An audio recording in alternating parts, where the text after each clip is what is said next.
Take him down. What is it?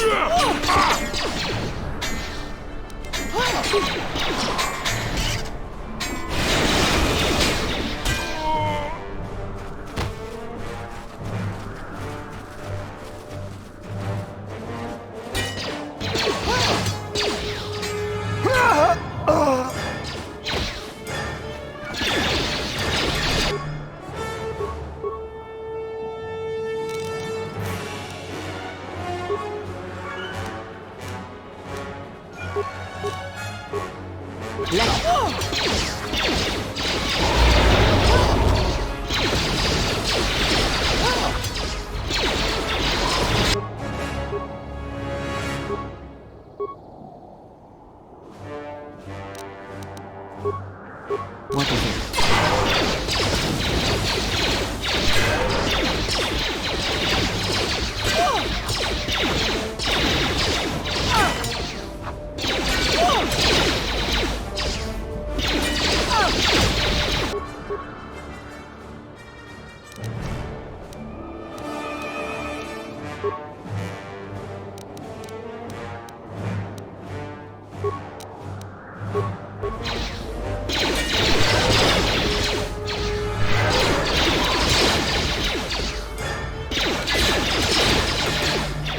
Fallen.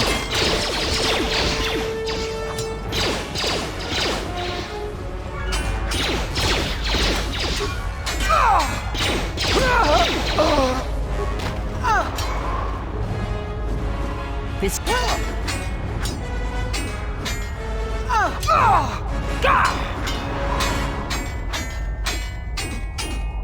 Fallen.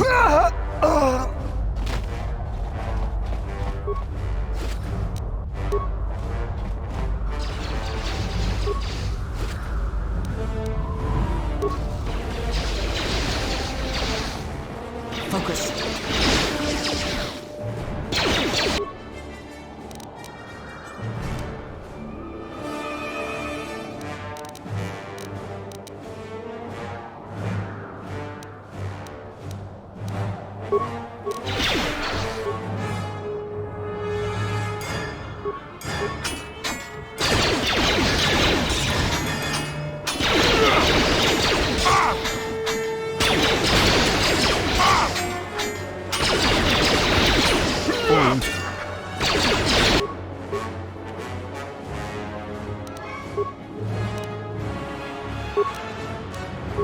What is it?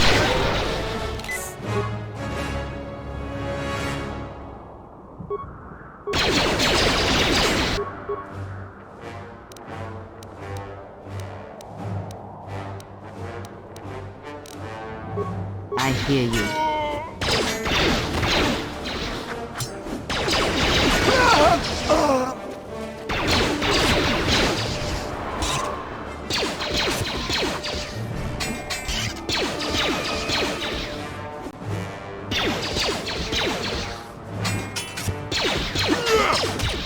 Fallen.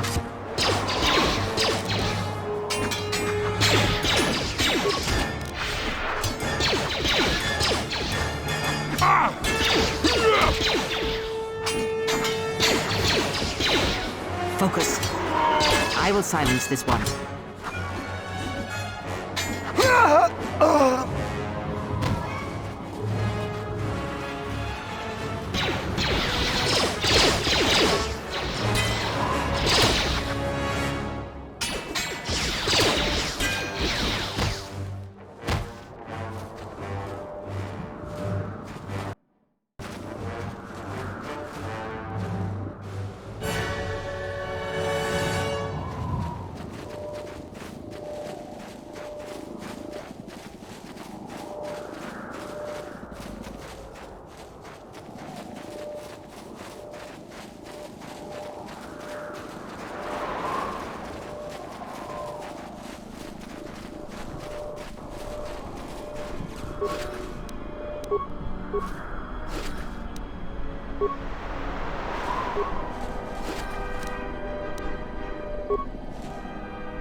what's going on.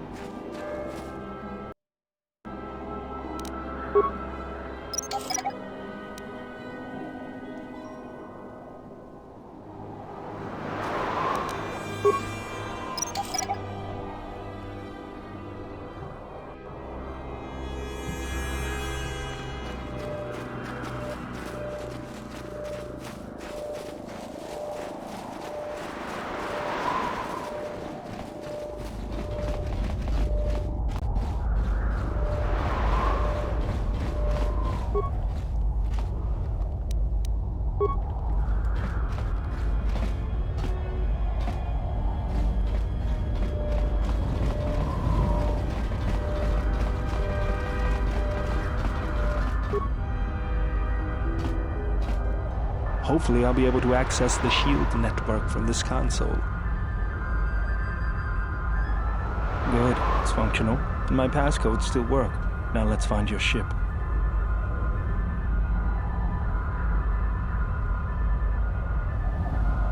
The TSF probably thinks the ship was put down in the wastes, but they don't know the planet as well as I do.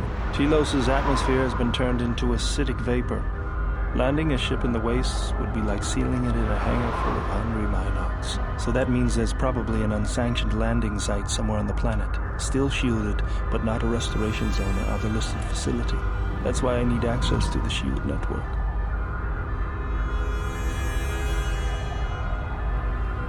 Here, a small anomaly in the shield network's power grid. I'm not surprised the TSF didn't spot this. It's subtle, more like an error or random flux than anything suspicious. It looks like power is being drawn to generate a shield over a small area in the polar region, but nothing should be down there. Orbital cameras show nothing, just an empty mesa.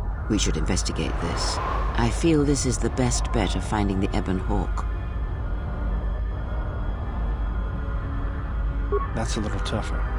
According to the computer, a shuttle is currently docked inside the research facility. At least there was at last report, though that was months ago.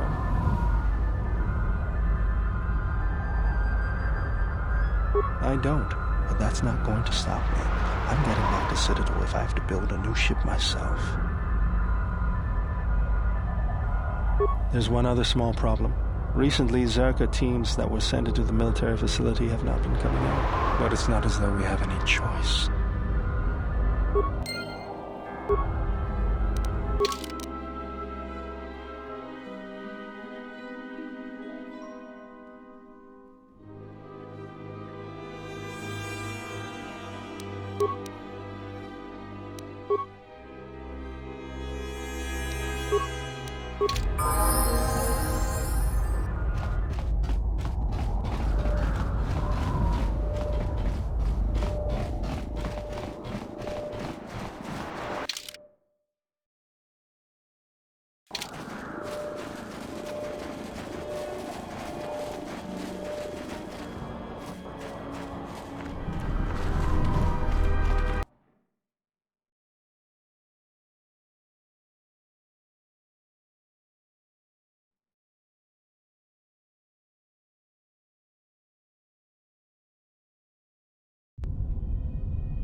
This arm of mine isn't just for show, General. Stand back.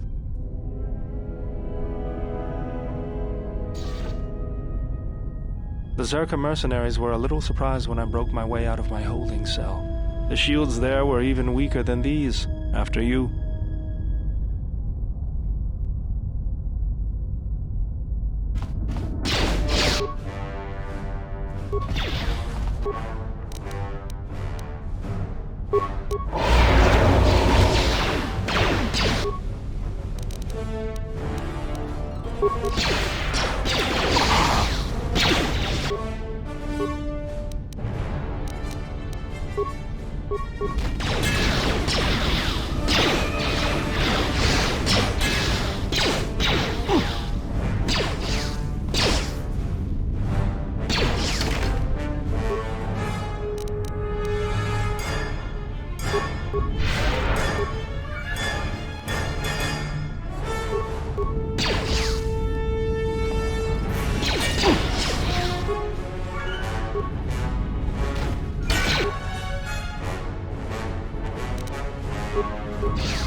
Feels like poison.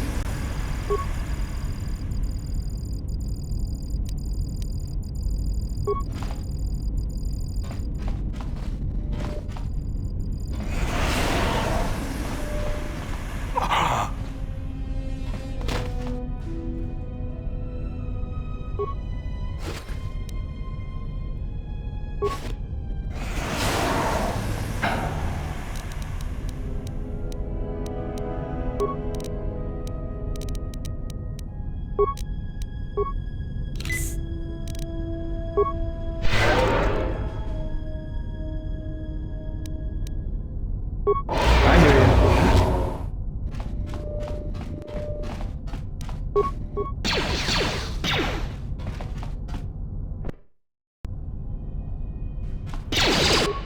Time to even the odds.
Been poisoned.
Just say the word. Let's go.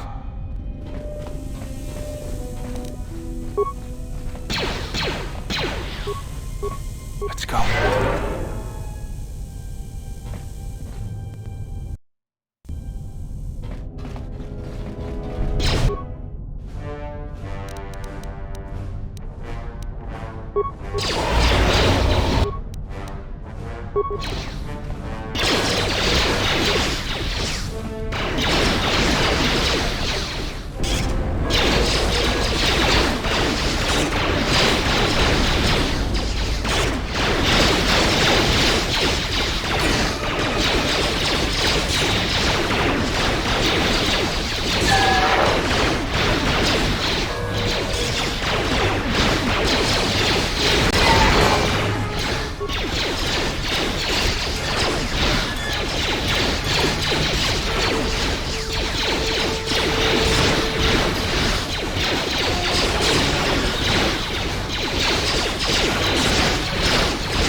Time to even the odds.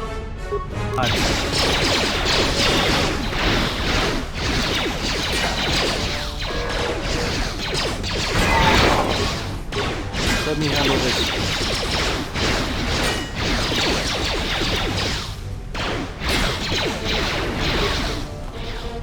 Let's settle this.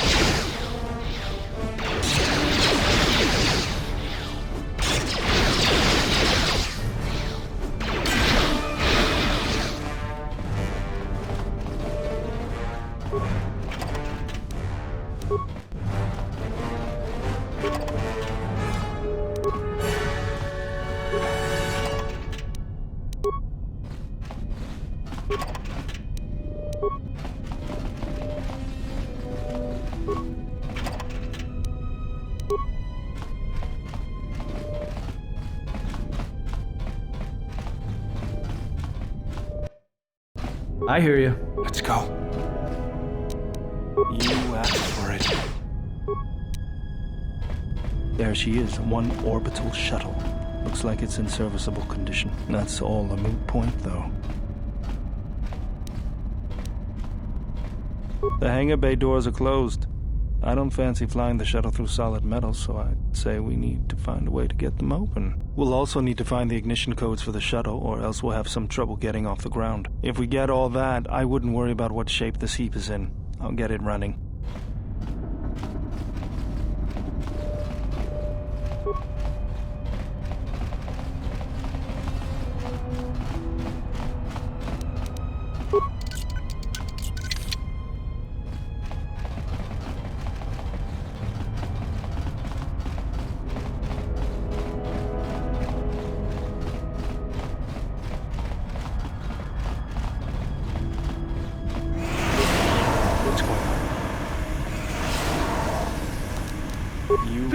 Poison!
Let's settle this.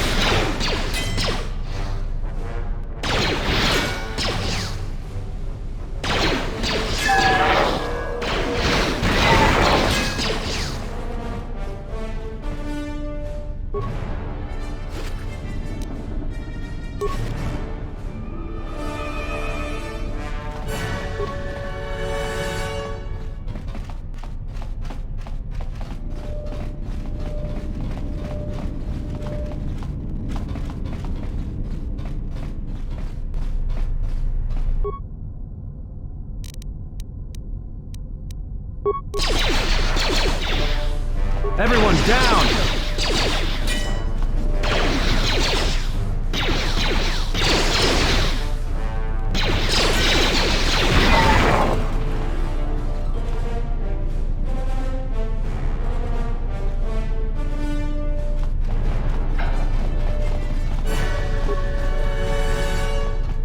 Tawancha morichiwa, mufalawa ni bobo wishyo kuna sita dorcho ni sobawata.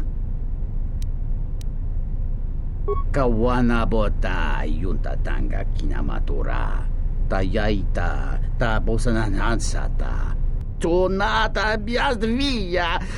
Jicho watana, kunera que te dinito para más nucho.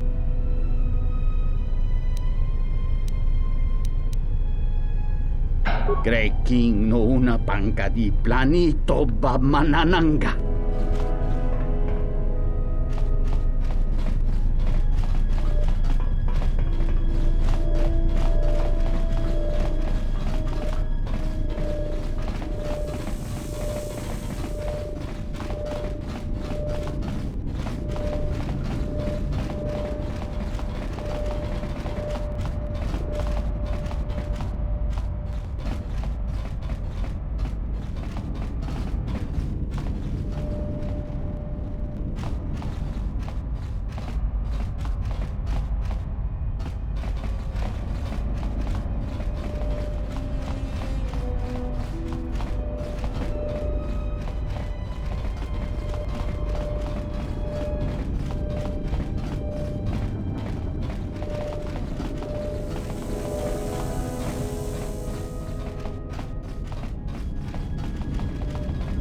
Tong lal tu chung nào du cần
kawana bota yunta tanga kinamatura.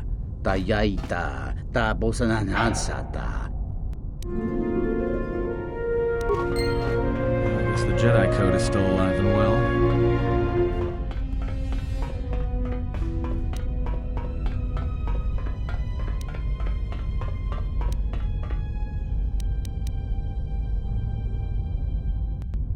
If you say so, I'm not sure I believe it. There's a lot of people who need help in the galaxy. If we stop to help each one, the Sith are going to be on us faster than anything. Let's just accomplish our mission first, then worry about everyone else.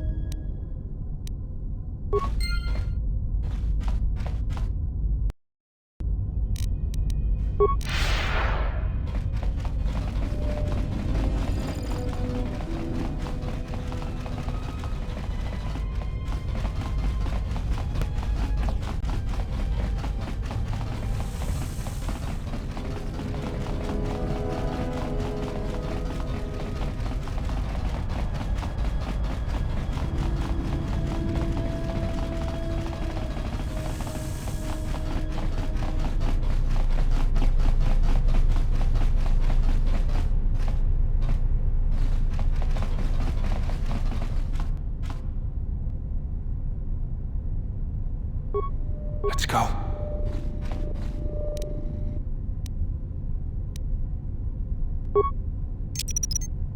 Set and activated.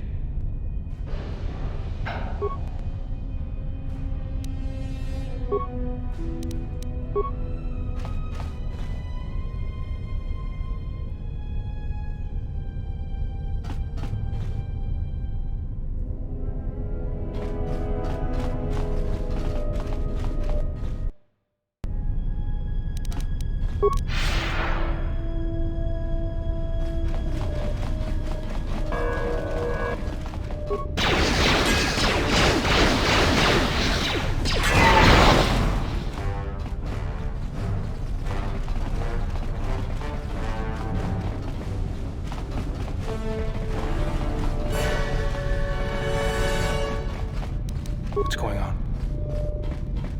Take him down.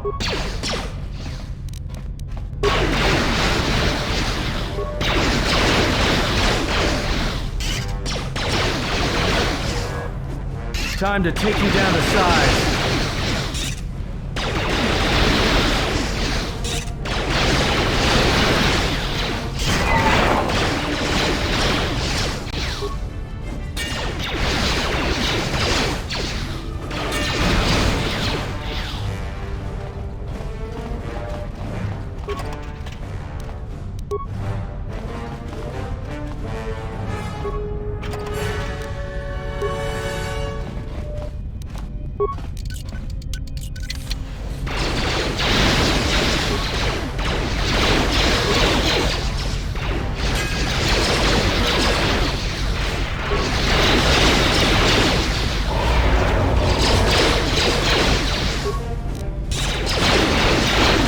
Time to take you down to size.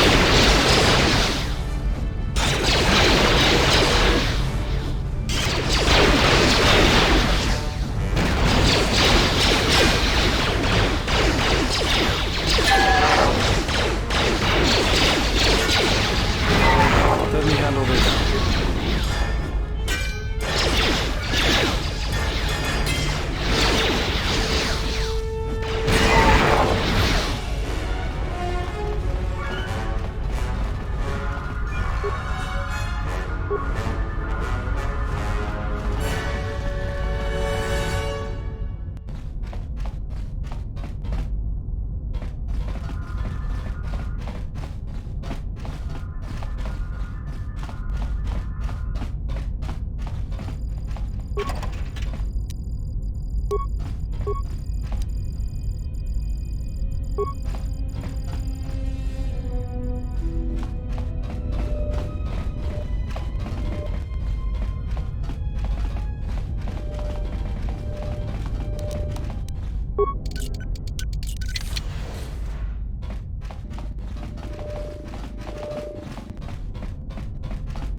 Let's go.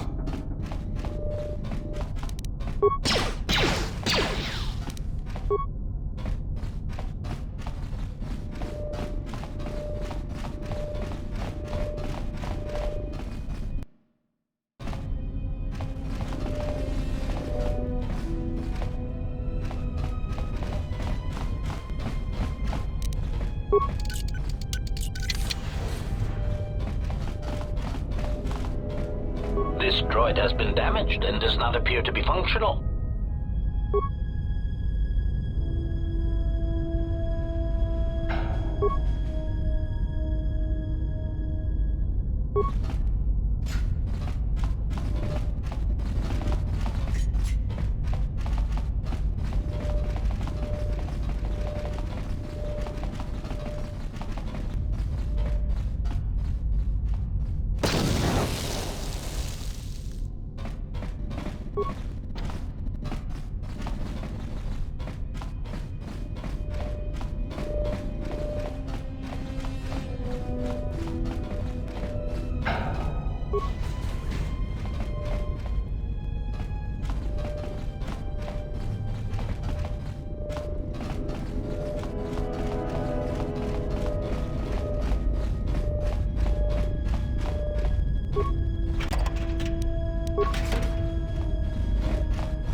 What's going on?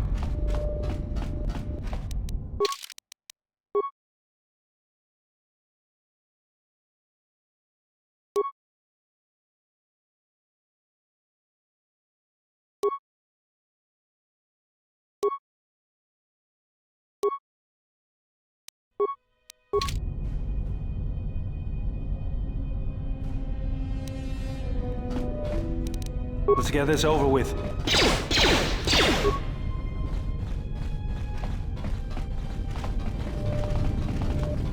Let's go.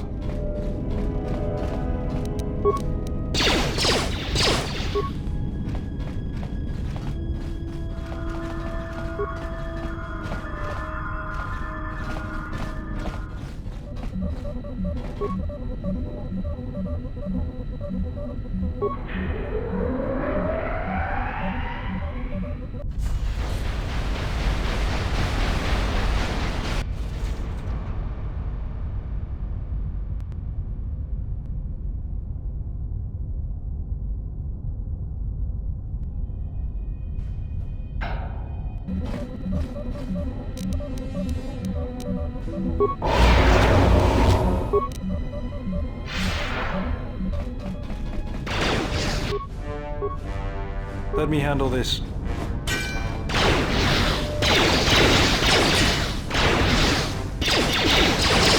More where that came from.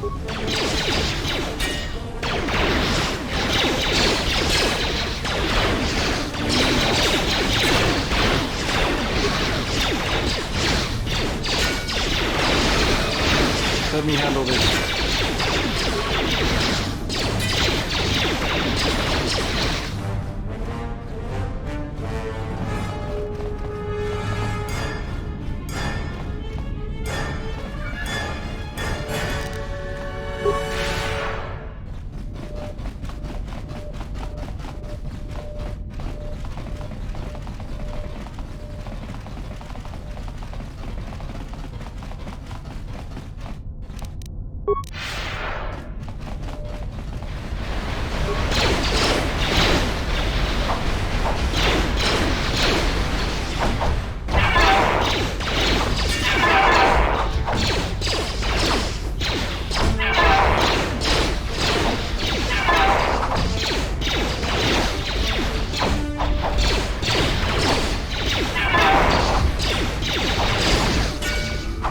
Time to even the odds.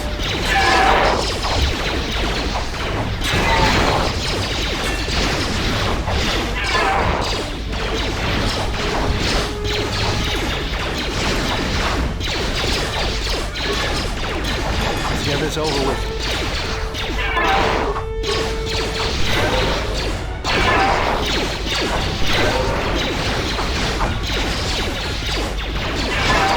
Let me handle this.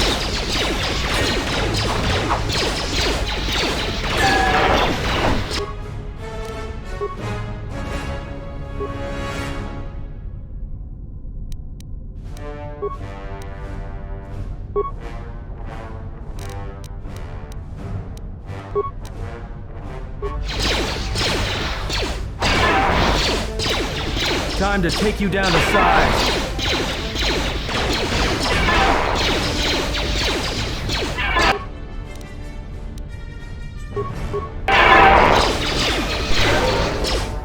Let's get this over with.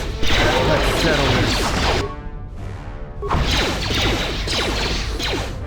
Let me handle this.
Time to take you down to size.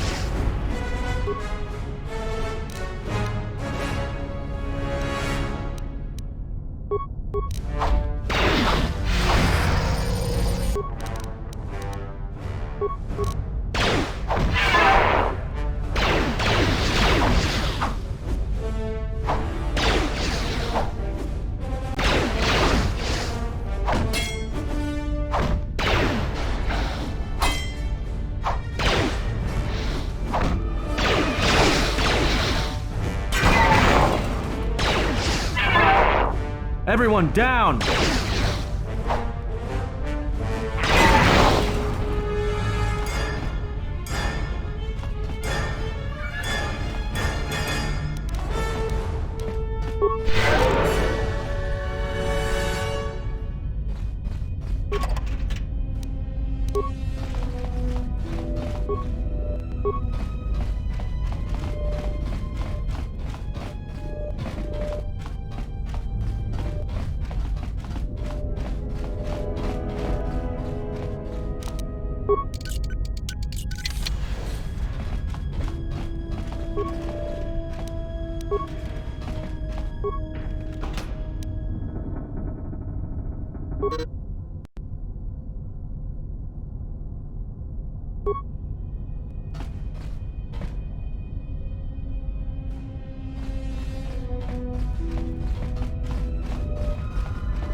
Let's get this over with.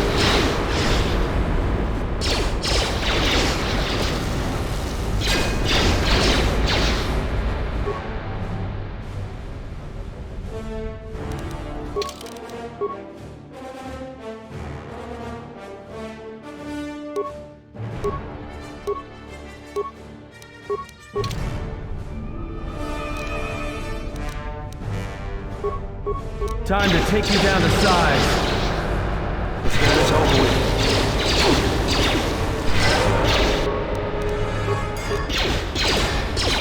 Let me handle this.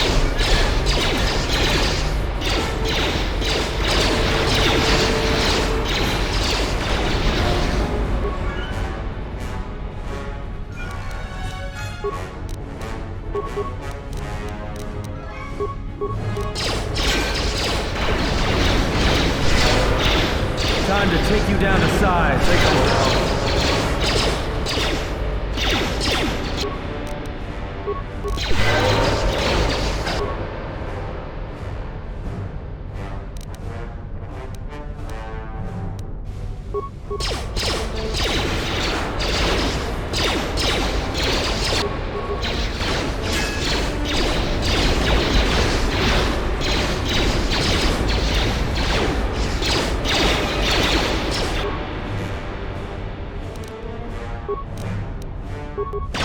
Take them down.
I hear you.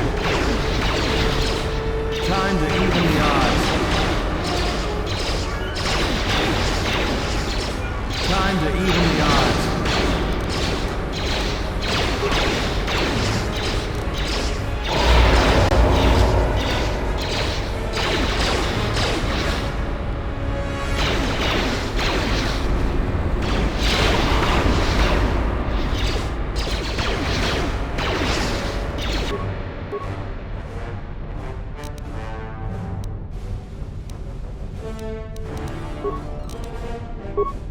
Just say the word.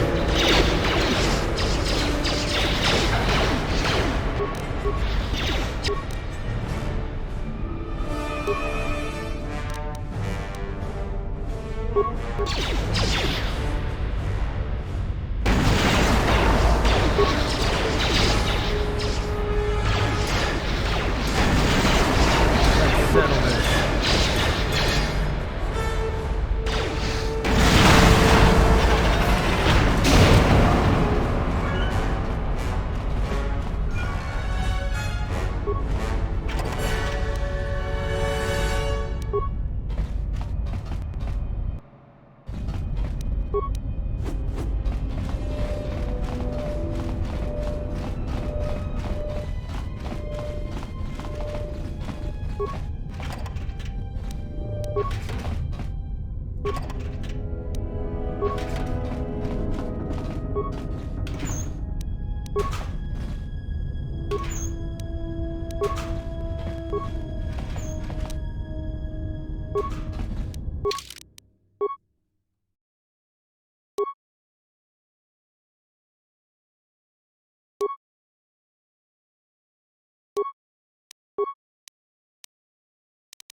Statement. We have arrived too late. The target has evaded us. We must pursue it. Observation. They have likely escaped aboard the orbital shuttle that has been docked here. The bay control computer likely will have a record of their departure. Query. Have you discovered anything about the shuttle's course? Answer. I have managed to track the shuttle's movement across the SHIELD network. However, the SHIELD network does not stretch over the polar region, which was the shuttle's apparent destination. Statement.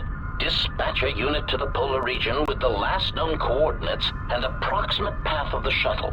They will not escape us again. Well, this can't be any worse than last time. So that's the hole in the SHIELD network, huh? Doesn't look like much to me.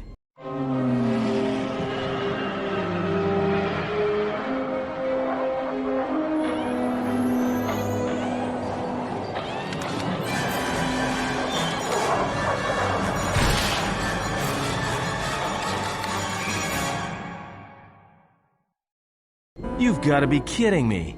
It's not my fault.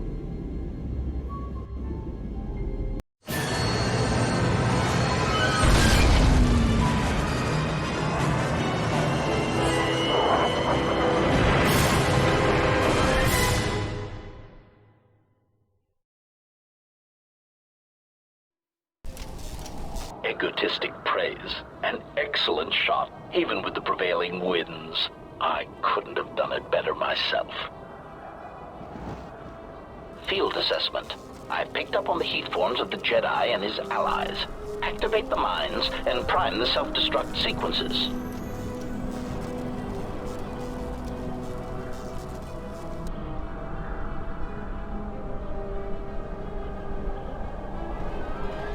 Relieved statement. Oh, Jedi, it is good to see you intact. We were concerned that shooting down your shuttle would damage you irreparably. Quick clarification. But now that we have found you, we hope that we can facilitate communications. Unnecessary addendum. And put an end to hostilities.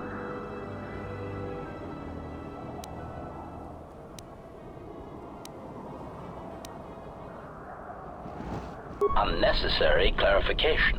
We merely wish to cripple your vessel. Once we tracked your coordinates, we were able to deploy several droids in this location. Probing query. We are, however, curious as to why you chose to come to the remnants of the polar Telos irrigation system. There is nothing here that our instruments can detect. Eager threat. But we are looking forward to extracting your motives for coming here when we place you in torture restraints.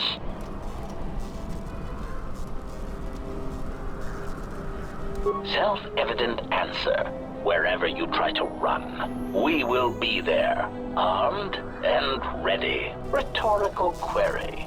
So the query you have posed to us is one we put to you. What are you doing here, we wonder?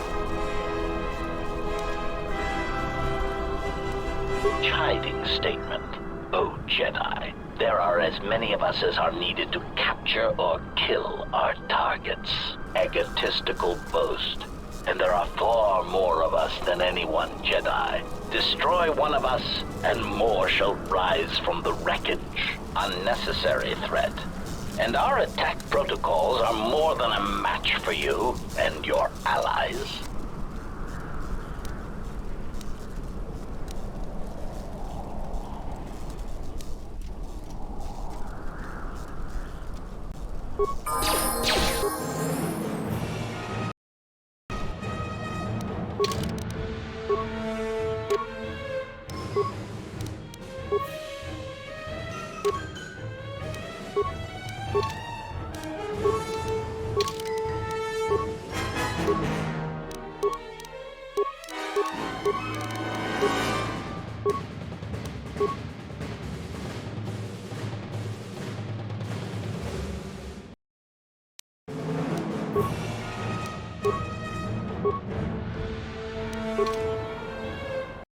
I hear you.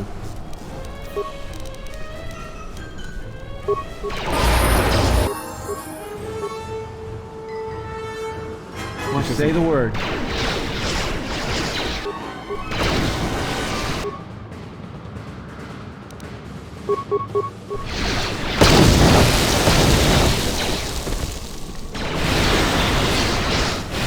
Systems failing, Master. Everyone down!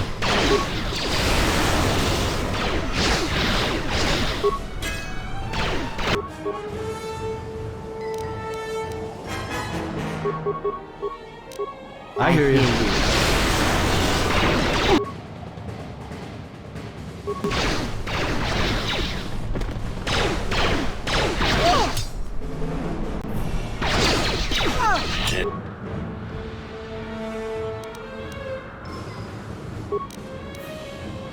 Systems failing, Time to Master.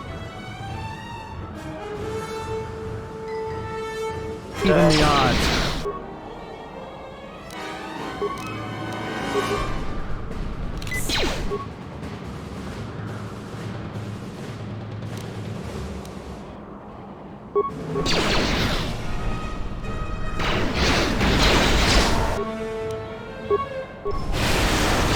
Optimal accuracy ratio achieved.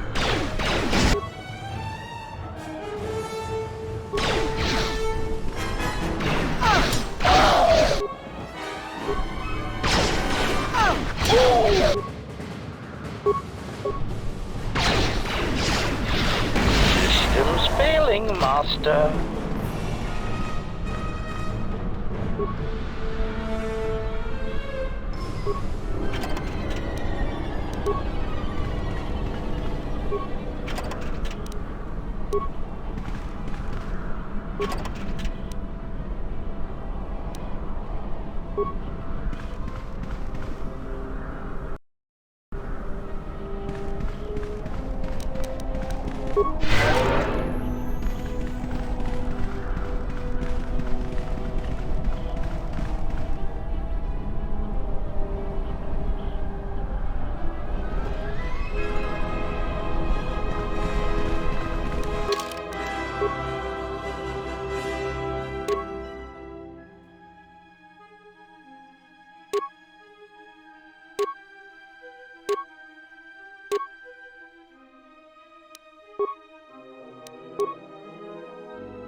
Lay down your weapons, and you shall not be harmed.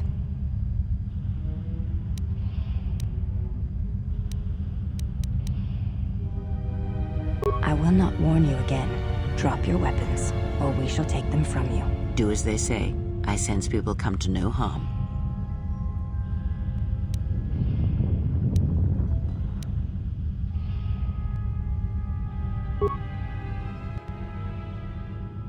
Why is it that everywhere we go, I end up in a cell? I mean, why did they lock us up? What is this place? It is a training ground for Jedi. What?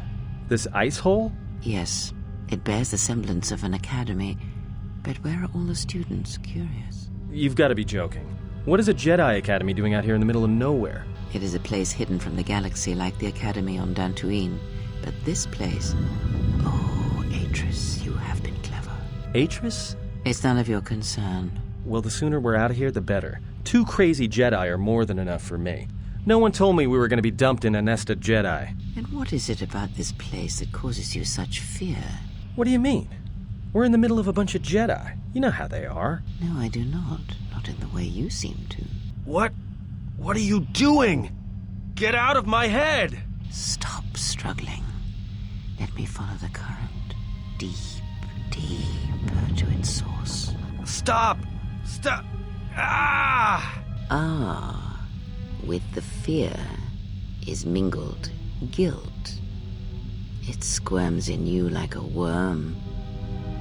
And the why?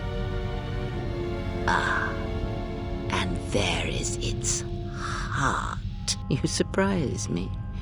I could not feel it before. Your feelings are a powerful shield indeed. Do not worry, Atten. If he is a Jedi, he will forgive. And if he is not, he will not care. You can't tell him, please. I'm asking you. I don't want him to... Think less of you. I hardly think that's possible.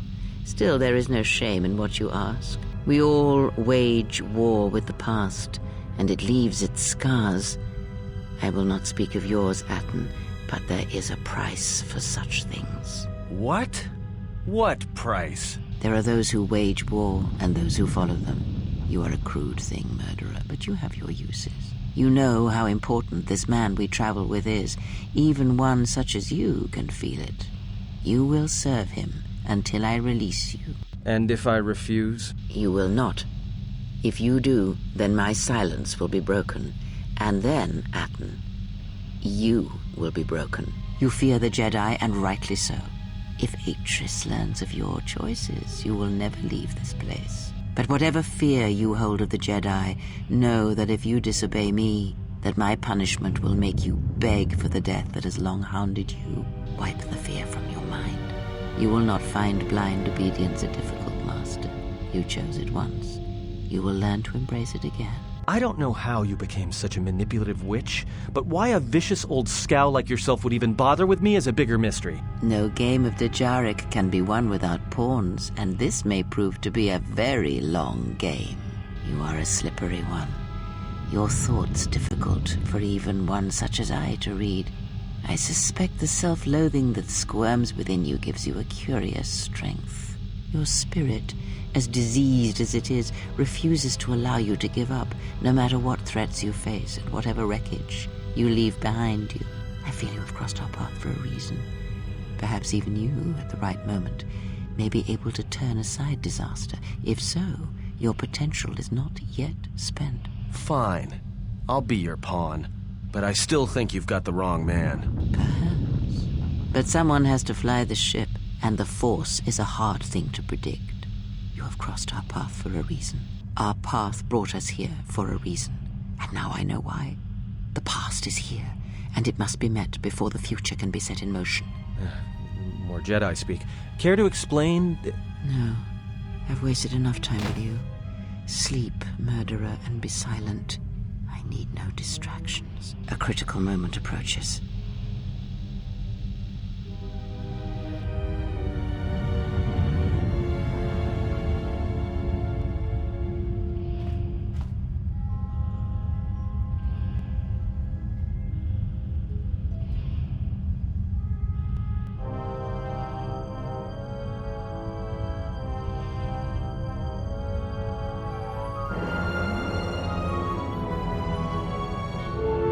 I did not expect to see you again after the day of your sentencing. I thought you had taken the exile's path, wandering the galaxy. Yet you have returned. Why?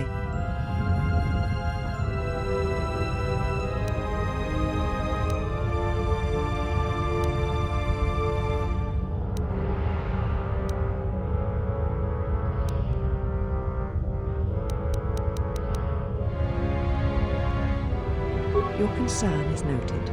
Your friends have not been harmed. They have been detained for their safety. I find it unusual that you are traveling with others again. I had thought you had forsaken the company of others after the war. Or is that why you are here?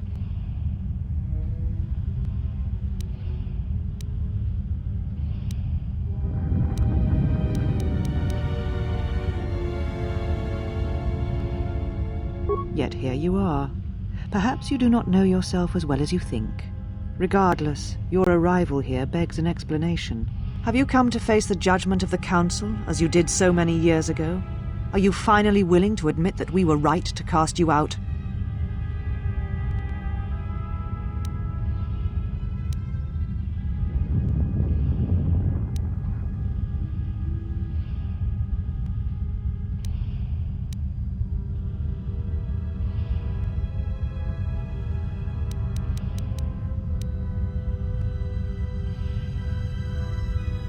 Why?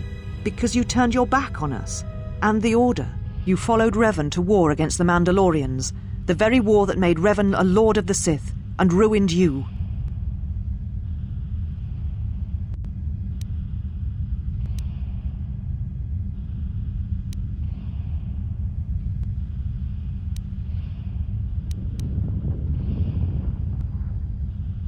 So you said, so long ago. I didn't believe it then, and I don't believe it now.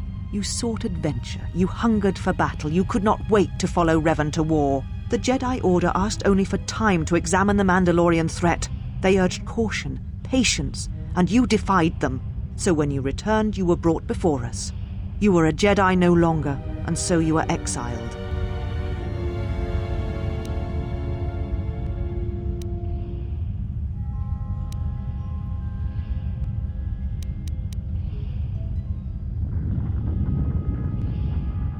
There was much about that day that was difficult to forget. Your words, your defiance, and when you stabbed your lightsaber into the center stone. I had kept it, so I would never forget.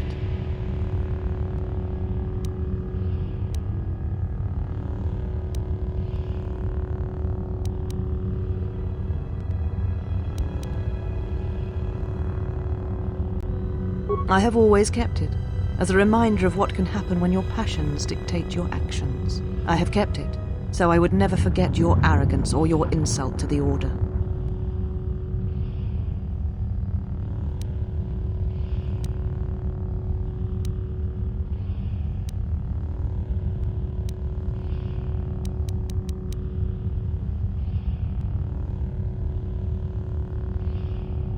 Become a Jedi again?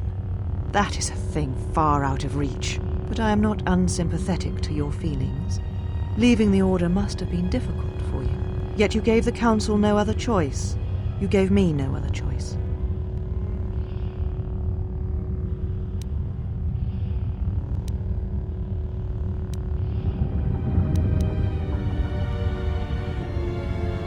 So your choice was to meet the aggression of the Mandalorians with more aggression. That is not the Jedi way.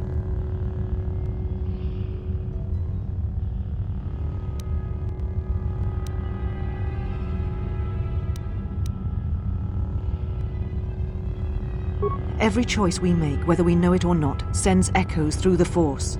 It can awaken feelings, ignite passions, hate, anger, fear, where none existed before. By meeting aggression, by serving as an opponent against which the Mandalorians could test themselves, you fed their hate, their lust for war, and it sent a terrible echo through you. And because of it, you and those Jedi who met them on the battlefield lost their way, and you turned on us.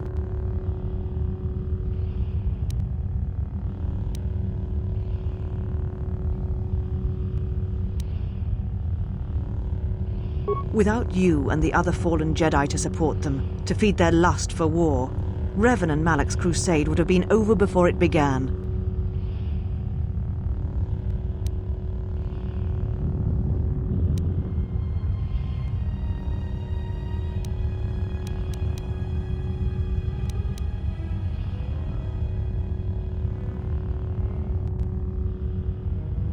You betrayed the Jedi teachings. All that you had been taught, you threw at your feet, crushed them beneath your heel. The Jedi teachings require we examine our actions. Acting without reflection is not our way.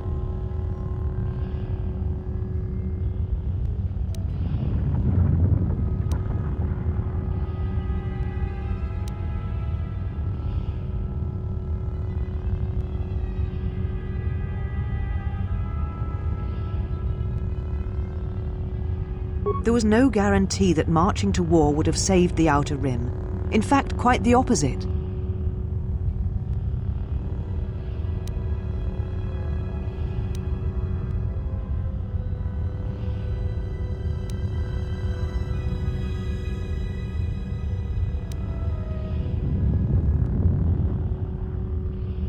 A physical victory perhaps, but the real victory lay in...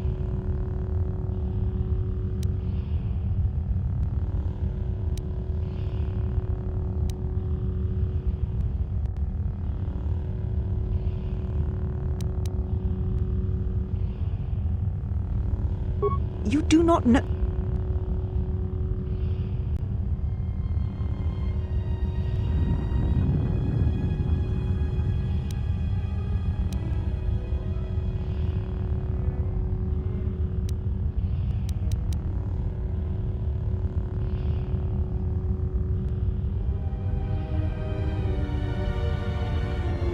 How dare you?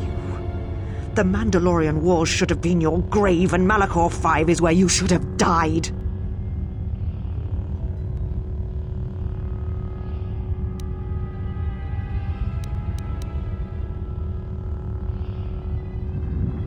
What? What do you mean?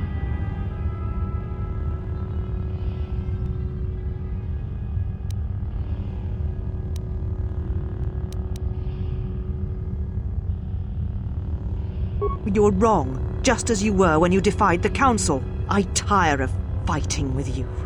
You lust for war, and you always will, and you have succeeded in distracting me from my questions. So answer me. If you cannot seem to admit the Council was correct, then why are you here?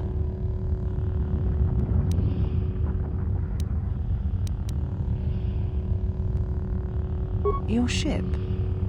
Ah, the Ebon Hawk. It is not your ship. Unless You are admitting to the destruction of the Paragus mining facility?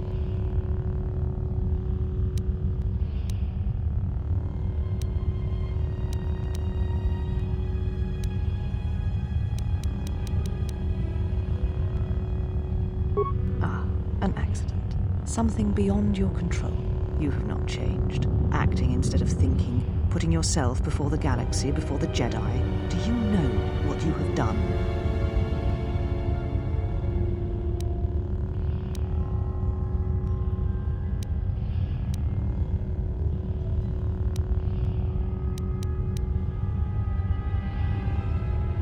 No, your crime is much more than that. Without the fuel from Paragus, Citadel Station cannot maintain its orbit. It will crash into the planet and its destruction will echo across 20 other worlds.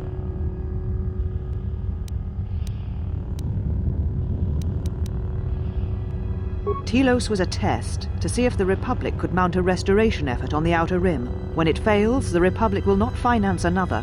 The other Rim worlds, devastated by the Sith, will remain graveyard worlds, devoid of life. And that is the magnitude of your crime.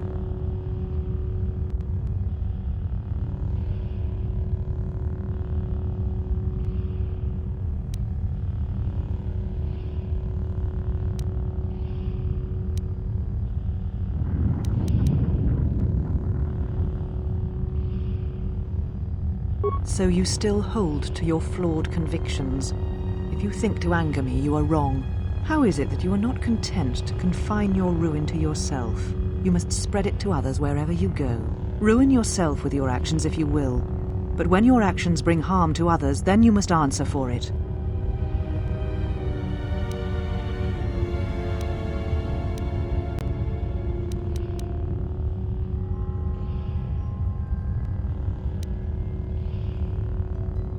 The Sith?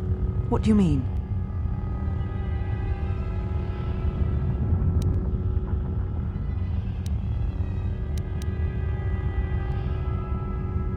You speak truly. You have encountered the Sith. I can feel the scars on you. Tell me, where did you encounter them?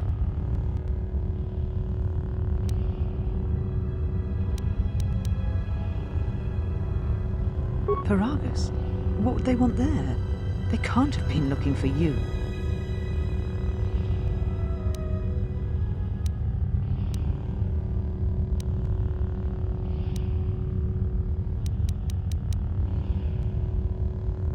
You. If they thought you were Jedi, the teachings of the Sith blind them indeed. I am the last Jedi, not you. You betrayed our teachings, our beliefs, the very core of the Jedi Order. If these Sith attacked you, they will soon realize their mistake. And if you escaped, they most likely let you go to see if you would lead them here.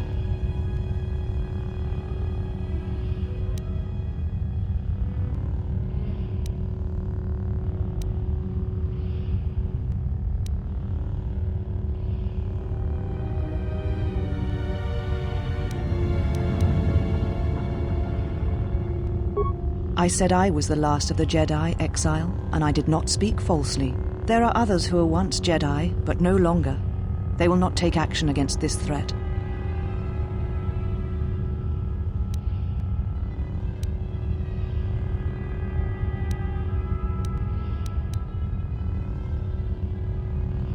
You offer your aid after turning your back on me, on the Council. The Jedi is not something you embrace out of fear. The commitment is stronger than that, something you never seem to understand.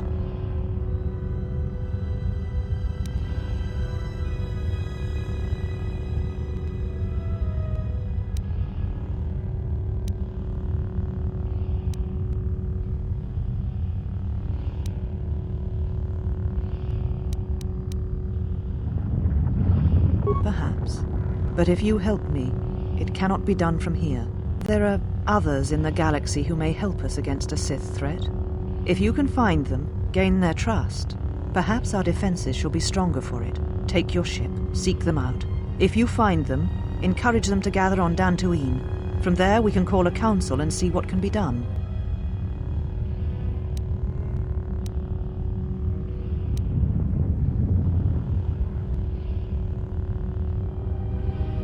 You shall find them north of here, in one of the old irrigation chambers. They have not been harmed. They are free to leave as well.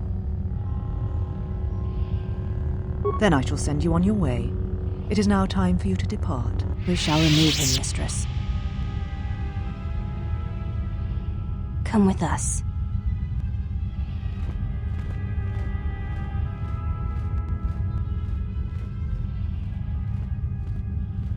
Are you all right, mistress? The exile brought up feelings best left forgotten. Forgive me, mistress, but I must ask. The exile. I've never seen another affect you so strongly. Did you care for him once? The Jedi have no such attachments. As always, he will do as he wills. And the galaxy, and the feelings of others, can burn for all he cares. The day we judged him, I stood in the chamber and he was so right. He was so certain of it, I doubted myself. He chose Revan over the Jedi, over the Council, over... But now I am tired and I must meditate. Of course, mistress. I will tell the others you are not to be disturbed. And please, do not exhaust yourself. We can attend to matters here.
Why have you approached me? You will find them in the main irrigation channel room, in the northern part of the plateau interior. The particle emitters there that once governed the flow of water to Telos can double as force cages.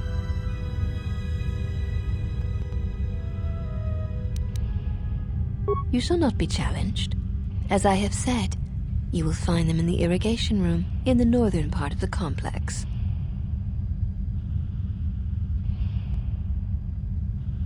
They were caged for their safety, until we could determine your intent, Exile. Atris cautioned us against your tactics, fearing that your allies would create a distraction. Your companions gave us little trouble, however. The male could have presented some challenge if he had resisted, but he chose not to.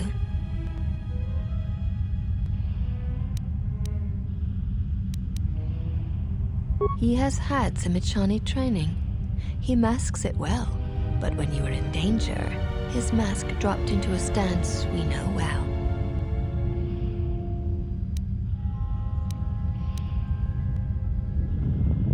I do not know.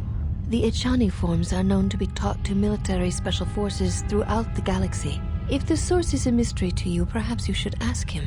It would be wise to know those you travel with.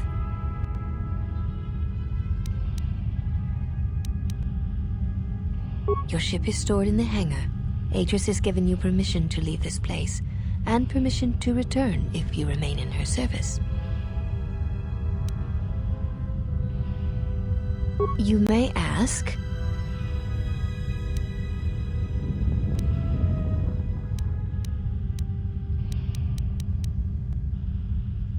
The mistress? What of her?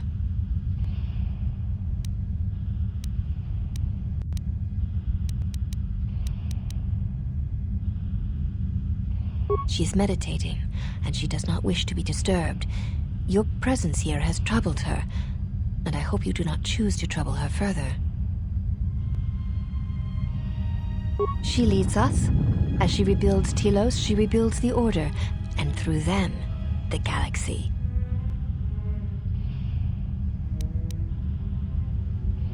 We serve the Jedi. We do not question them. Yet, Atris has told us that the work here at Telos may pay for similar efforts in many worlds along the Rim that were destroyed when the Jedi turned on each other. She has said the Jedi Order needs such a foundation if it is to rebuild. She faults the teaching of many of the Jedi Masters as the spark of the Jedi Civil War. Atris has said that if Revan and Malak had been properly instructed in the ways of the Jedi, they never would have fallen, and nor would you, Exile.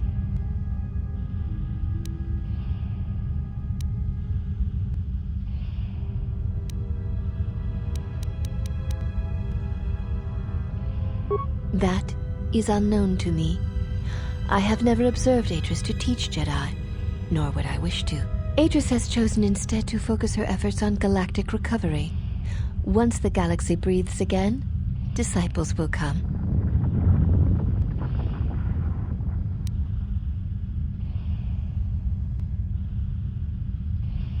She predicted you would say as much. She seems to know you quite well. Perhaps you are the one who knows nothing.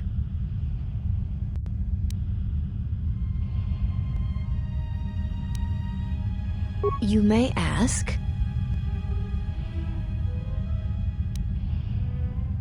This was once a mighty irrigation center for Telos. It survived the orbital bombardment of the Sith, though the inhabitants did not. Ancient irrigation channels still lie beneath the surface of Telos, waiting to be used again for the reconstruction efforts controlled from this facility.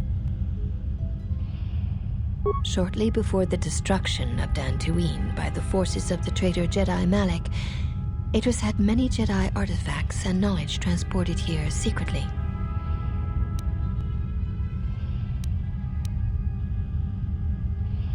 The Jedi Council sensed it, Master Vrook, Master Vandar, but it was too late to do much except make arrangements for evacuation. It was a dark day for the Order. Many on Dantooine did not survive, Jedi or not. Atris would not speak for many days after the attack, and we feared our mistress was lost to us. In time, she regained her voice and her strength. She brought the artifacts and the teachings of the Jedi here and has kept them safe.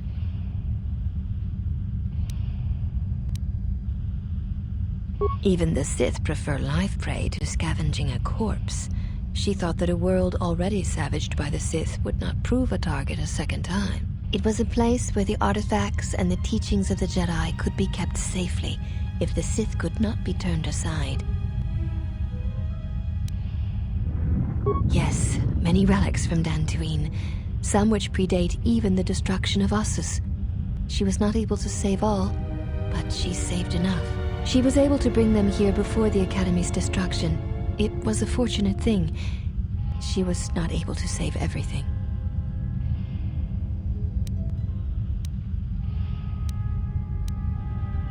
Ossus was once the home of much of the Jedi teaching and knowledge.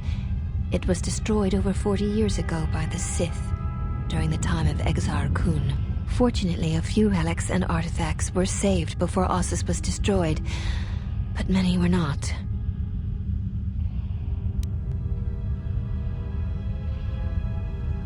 Viewing the relics is not allowed without Atris's permission.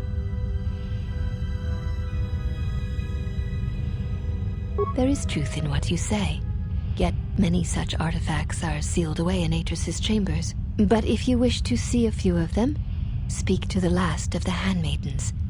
She has seen some of these objects and has an interest in such things.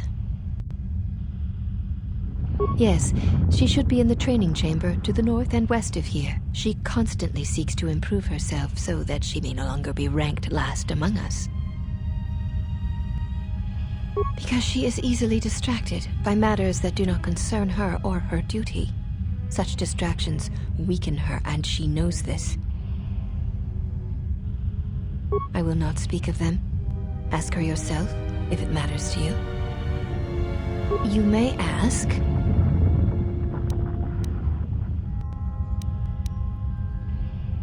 We serve the Jedi, and we watch.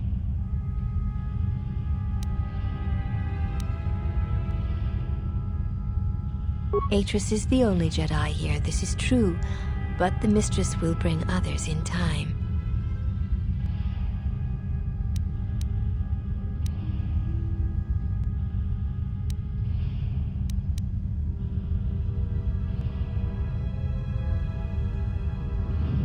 It is possible, but if so, your road of atonement shall be a long one.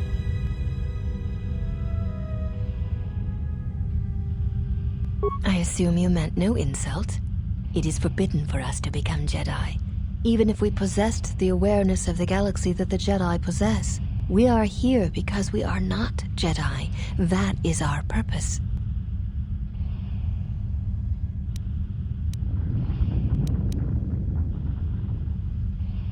We have taken an oath to never follow the teachings of the Jedi, only to watch those of the Order and carry out Atris's will should it be necessary. Atris believes the new Jedi Order that shall arise here will need to be guarded and watched by those not touched by the Force.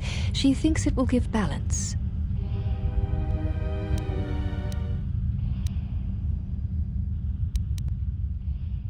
The Jedi have long since lacked anyone to judge their actions and provide support should their power corrupt them. We are this strength. The Jedi Civil War proved that the Jedi are in need of such guidance. It is our duty to watch for aggression, rage, passion, and end it before it takes root.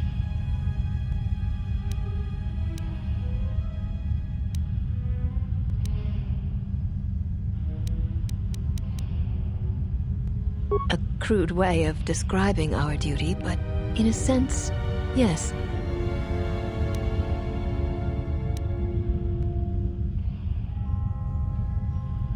Atris is trusted. She has watched Jedi rise and fall and knows the ways of both paths to see the signs when they begin. She is a worthy one to judge the Jedi when the Jedi refuse to judge their own.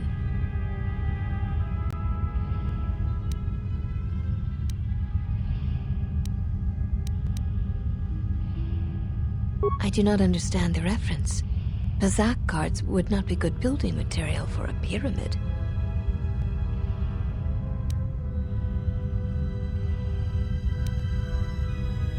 I do not expect a criminal to understand.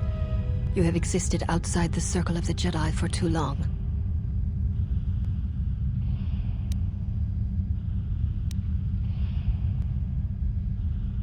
Atris is the only Jedi here, this is true, but the Mistress will bring others in time.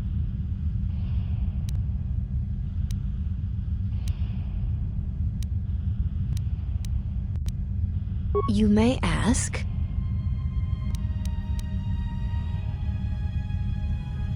We share the same father, and we all bear the face of our mother.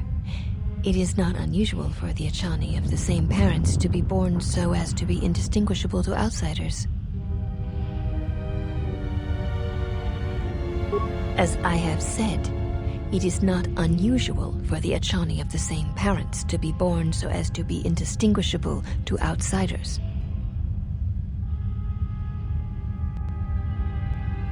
If you seek to raise anger in me, you will fail, Exile. I tolerate your presence only upon orders of the Mistress. She did not order me to endure your questions.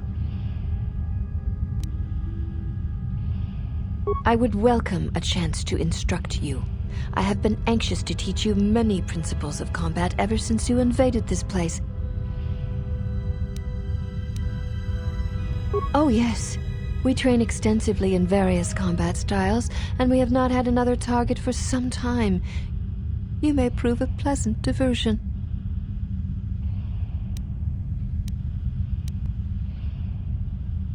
Very well. Follow me, and we shall see if you have the endurance to learn the most basic of our teachings.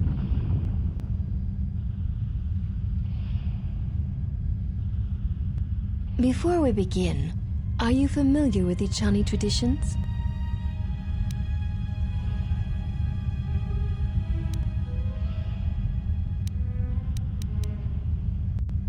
All duels between us shall be without armor of any kind.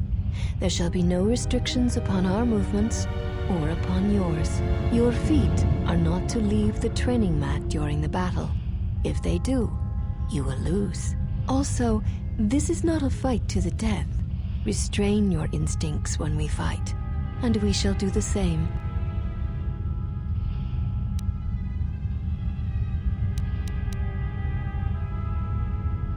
The fight will be with hands and feet only. No stimulants, shields, weapons, or other items. Also, do not call upon any Jedi techniques during our contest. If you do, then the battle will be over. In turn, I will not use our higher forms, for this is only an opening battle between us, a test of each other's strength.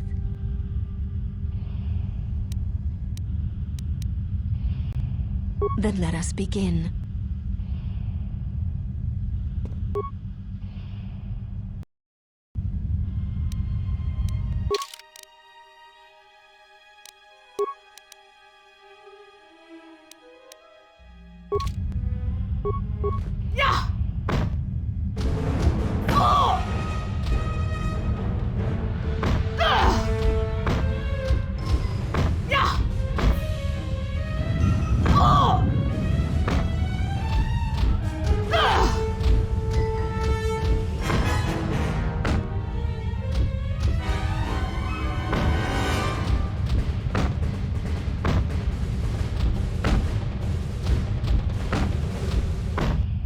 You have succeeded.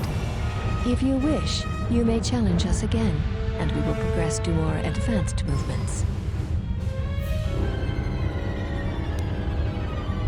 Seek one of us out when you wish to fight, and we shall honor your request.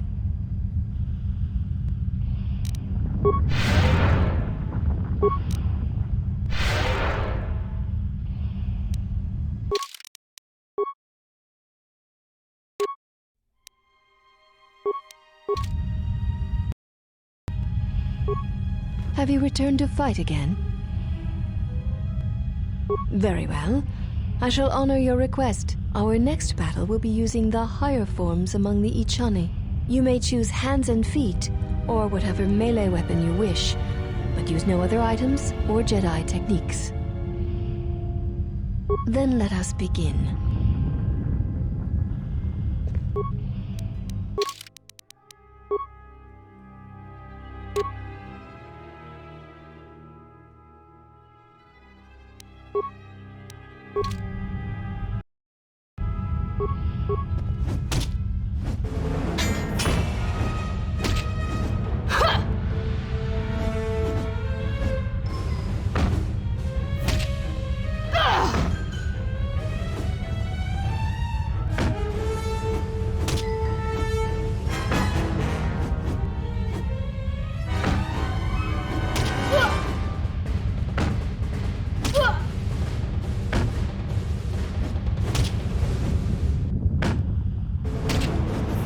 You have succeeded. If you wish, you may challenge us again, and we will progress to more advanced movements. Seek one of us out.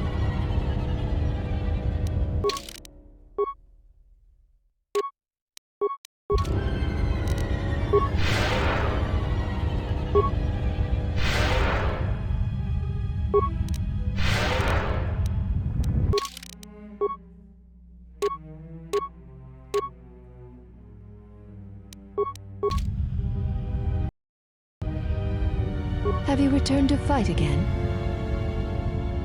Very well. I shall honor your request. Our next battle shall be free of restriction on weapons and items, and you may use whatever technique, Jedi or otherwise, you wish to attempt to defeat me. In turn, I will spare none of our forms against you. Then let us begin.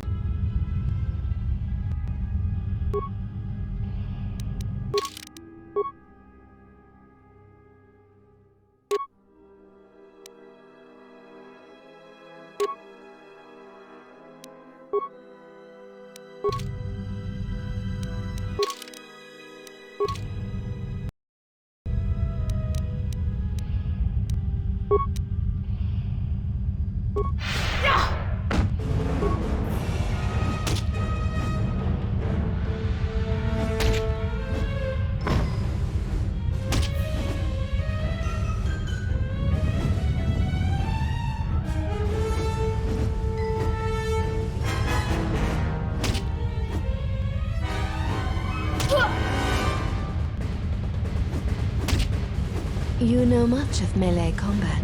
You surprise me. There is nothing more that we can teach you from such contests.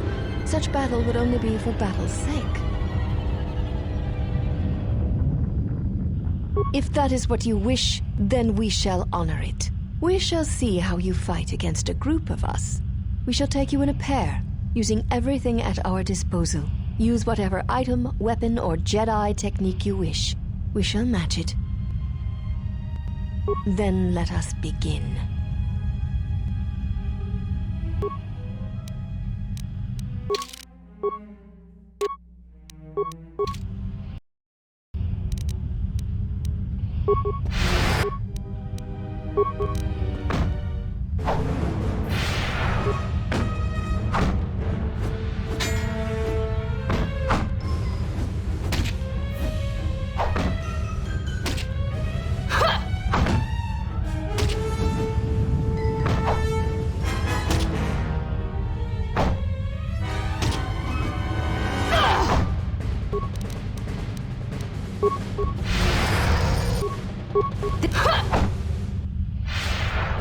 This will teach you.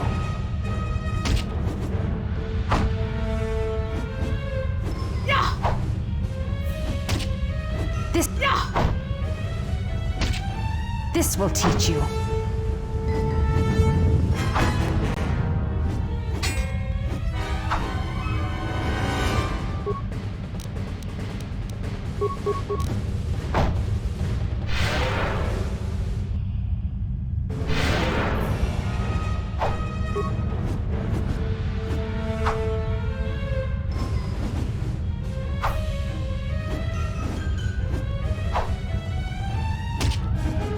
You are a strong opponent. Atris was correct about you. You know much of war and battle. Perhaps too much.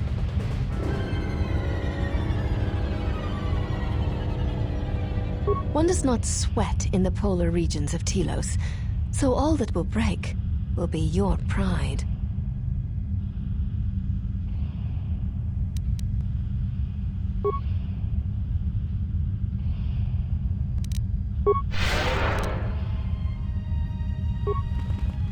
You are a strong...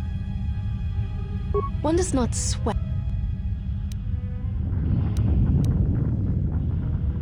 Then our last battle shall be the 5 of us against you. Use any item, any weapon, any technique you wish. You'll need them. There is no need for the last of us to join in this fight. The weakest among us will only serve to diminish our techniques. We fight as one when we are 5, not 6, and that number should be enough for this lesson.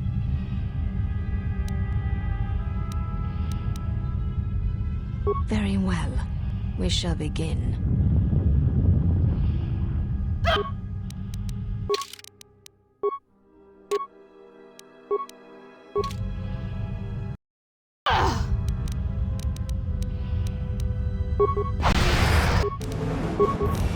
This will teach you.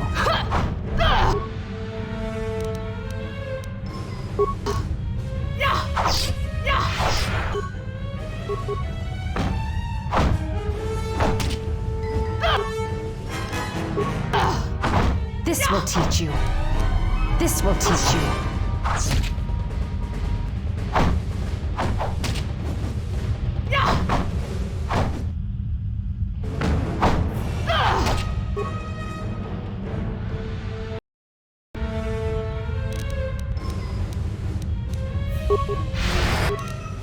will teach you.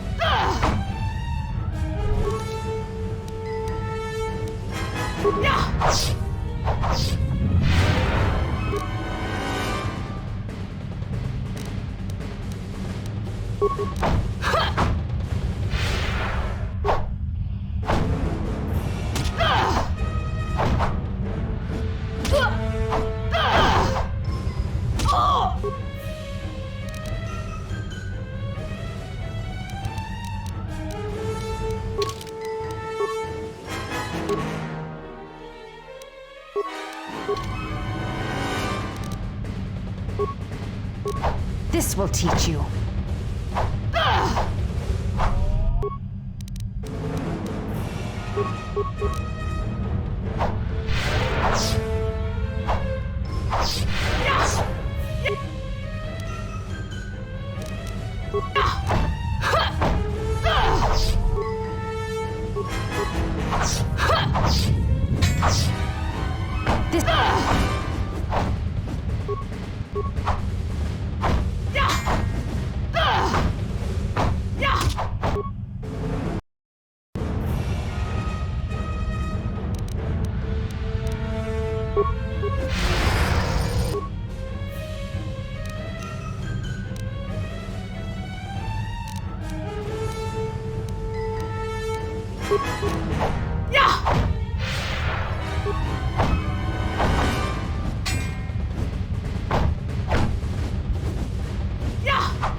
There shall be no more matches, no more challenges. There is much we have learned from you. If we meet on the field of battle, we shall be prepared.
You are the exile, the one Atris warned us about.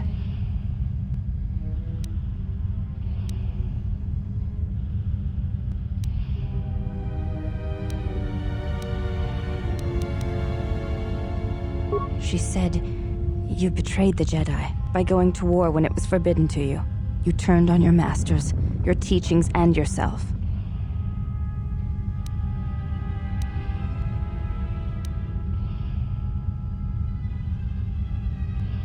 That is not all she says.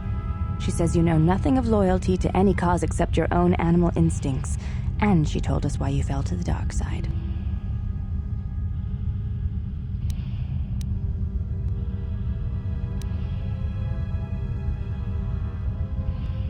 Atris says that you fell to the dark side in the Mandalorian Wars when you gave in to your lust for battle.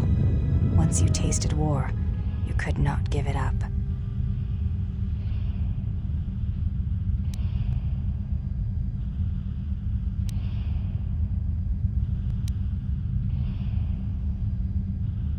Atris says when the Dark Lord Revan returned to the Republic, you did not march with him because you had fallen so far you could no longer feel the Force.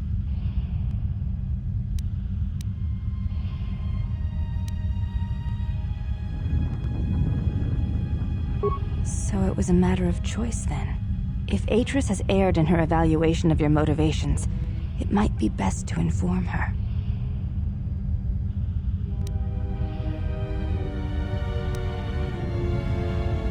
I believe that is the extent of her expressed feelings toward you. There are variations at times, but all rise from the same foundation. Yes, it is difficult sometimes for others to truly speak their heart or listen to it.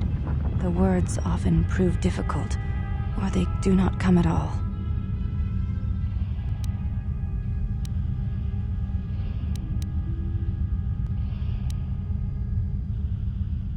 Without having seen you and Atris fight, I cannot say. Battle is a pure form of expression. It is heart and discipline, reduced to movement and motion.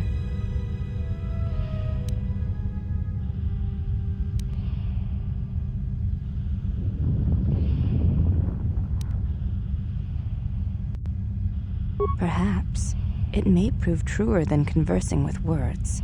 In battle, the words are swept away, giving way to actions. Mercy, sacrifice, anger, fear. These are pure moments of expression. You may ask.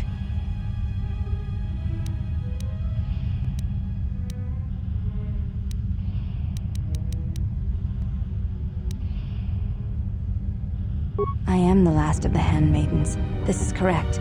I train so that one day, that will no longer be true.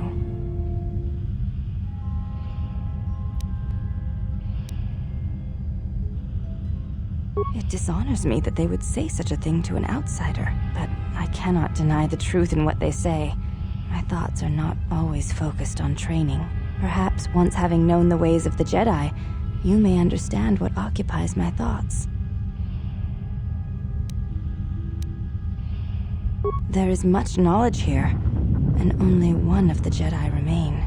There is so much about their ways of battle, their forms, their stances, that may be lost forever if the last of the Jedi is taken from the galaxy.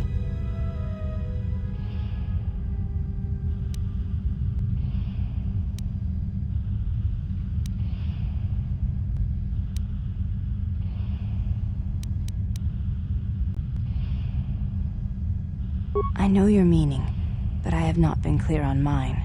Stance, form, discipline are a means of expression and communication. They speak one's heart and one's devotion to their cause.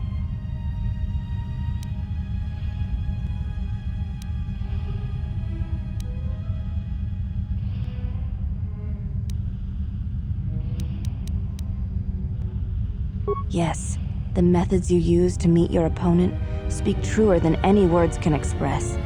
When you risk pain or death, there is no truer sacrifice or strength.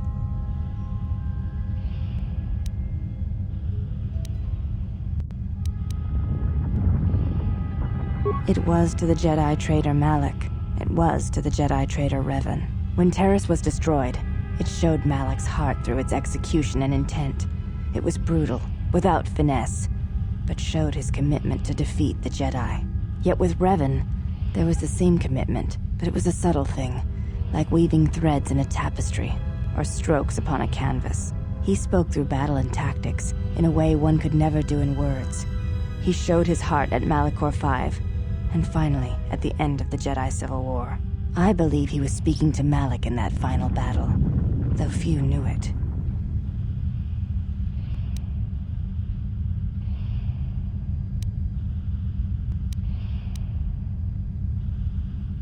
Through battle, Revan was meeting betrayal with betrayal, and showing Malak the pain he had inflicted on his master. What stronger display than death for conveying one's sense of being betrayed by one's own student? Revan's anger must have been great indeed. I would have wished to have been there for that final exchange, and seen the truth of their conflict with each other.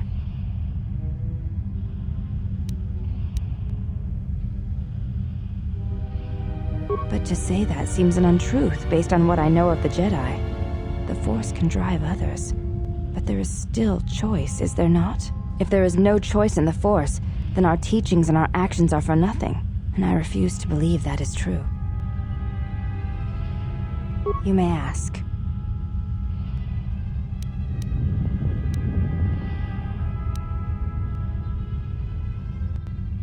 I know a little of them, yes.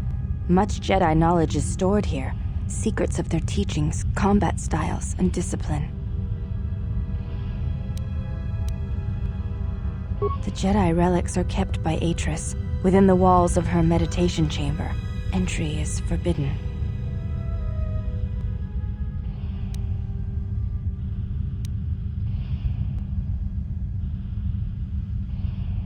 Most come from Dantooine, brought here before the academy there was destroyed by Malak.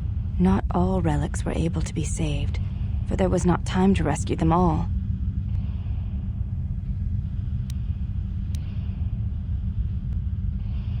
I am not permitted to speak of such things, and it is not your concern. I have seen a few of them. Yes, they were not always in Atris's meditation chamber.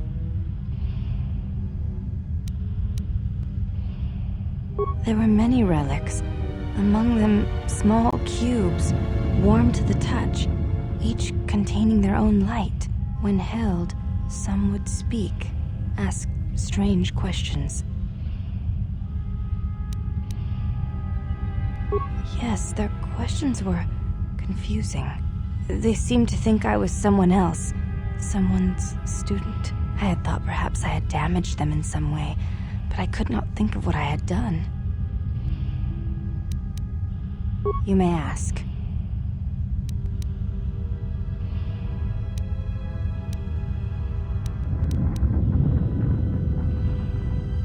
I honor the face of my mother. It is not something spoken of in the company of others.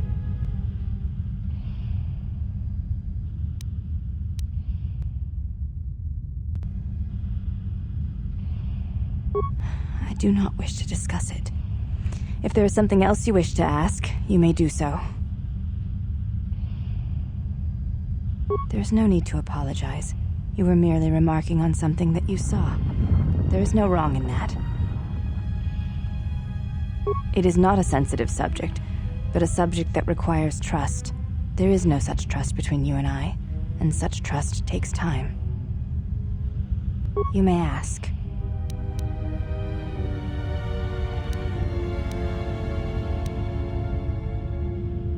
Before you go, Exile, question for you, if I may ask it. You have touched the Force. What does it feel like?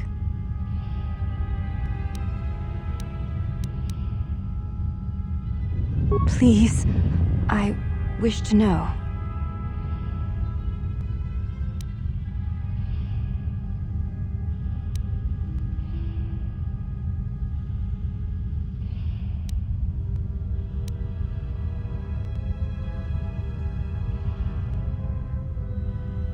I see. Thank you, Exile. I appreciate you sharing your knowledge with me.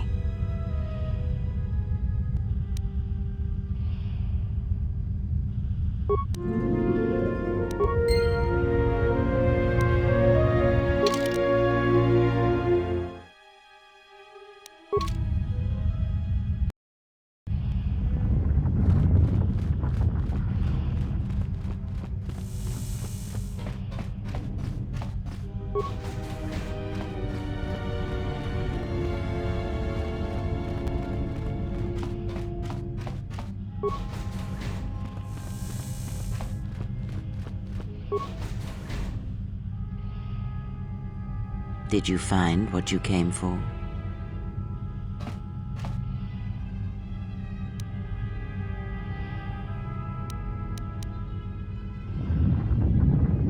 There was something from your past here, something unresolved. I feel we did not come to this place by chance. You were led here. This woman who resides here, she did something to you once, something that hangs upon you still.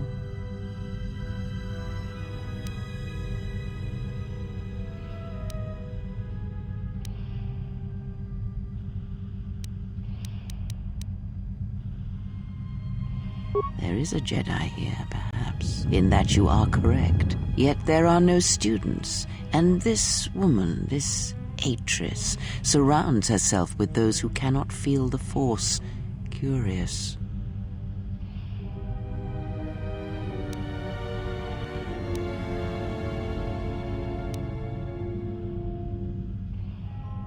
Yes, her servants are not Jedi. Their minds are walls trained to resist tricks of the mind. This discipline blinds them to the Force as well, even if they were Force-sensitive.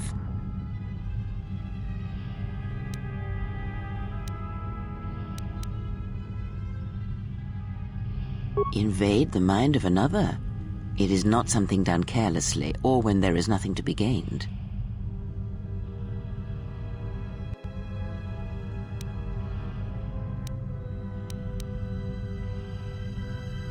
Plans are fragile things, and life often dashes expectations to the ground. Perhaps students will come to her in time. For now, she is surrounded by those who cannot feel the Force.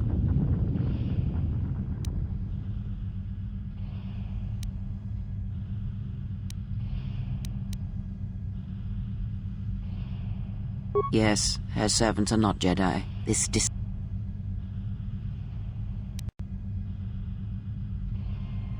Invade the mind of another? It is not something done carelessly, or when there is nothing to be gained.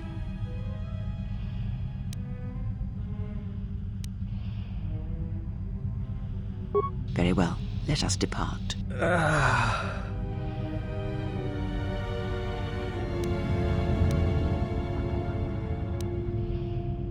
He's only sleeping. It seems the journey here has fatigued him.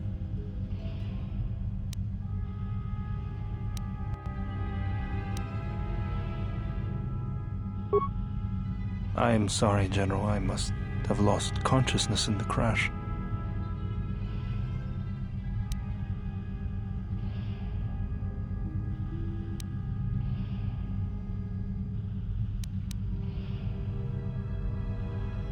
I'm fine, General. Even power has been restored to my arm. What is this place? Where are we?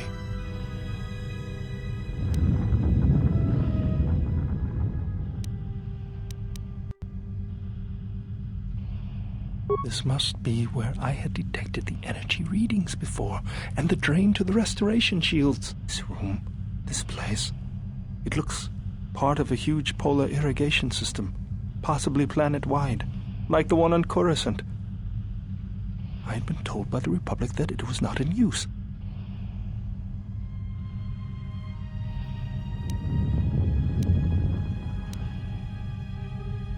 I am, General. If you wish, I may travel with you, or join you at the ship.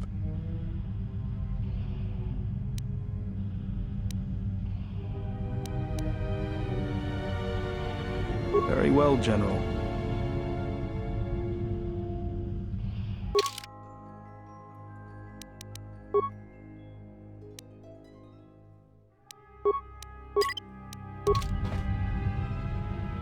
Mistress, you summoned me. I have a task for you. The Exile is dangerous. I'm concerned that he was able to return to Republic space and reach Telos without my knowledge. Mistress, the Harbinger was lost in transit. It was our failing. What is done is done. But now I need you to travel with him. Mistress, I realize what I'm asking of you. And I am asking that you keep your purpose a secret, even from your sisters. I need someone to watch the Exile closely, and let me know if he contacts the Sith. More importantly, I need you to study him closely. I need to know what he thinks, what he does. Become part of his group. Earn his trust. Get him to confide in you. I will do as you ask, Mistress. But, Mistress, the Exile did not seem to pose a threat to us. Ah, but he does. Do not be fooled by the exterior. It is his nature you must beware. He fell to the dark side once. He will do so again. I am trusting you with this task, last of my handmaidens. Do not disappoint me. The galaxy, the Jedi, may depend on it.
Well, if it isn't the one who stole the Ebonhawk. Not so smug now, are you, you little thief? It is unlikely the droid stole the vessel. Says you. Is this your droid? He looks badly damaged. Dissected.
Mistress, the last of the handmaidens is not among us. She has left with the exile. Left? But why? Her oath. I sent her to travel with the exile. She may discover something I cannot. Mistress, the last of the handmaidens. She is willful, and she has demonstrated her fascination with Jedi. It may not have been why. I know what I have done, but it was necessary.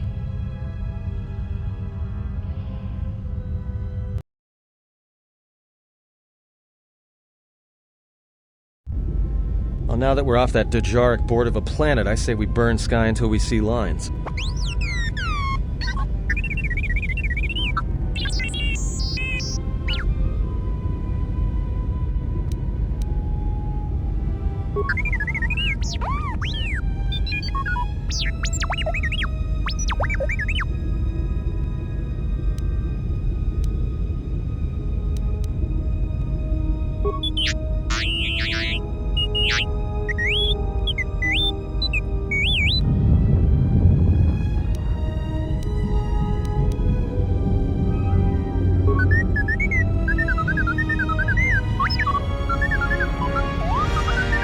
What is the machine saying?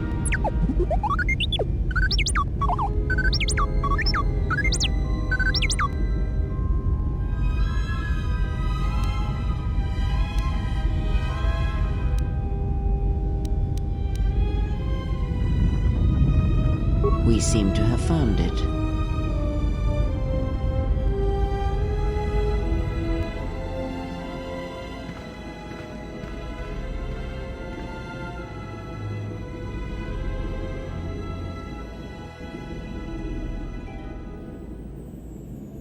Do you know why we have called you here?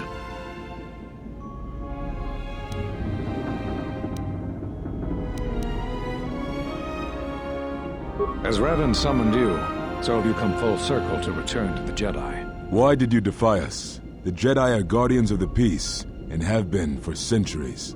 This call to war undermines all that we have worked for. Is Revan your master now? Or is it the horror you wrought at Malachor that has caused you to see the truth at last?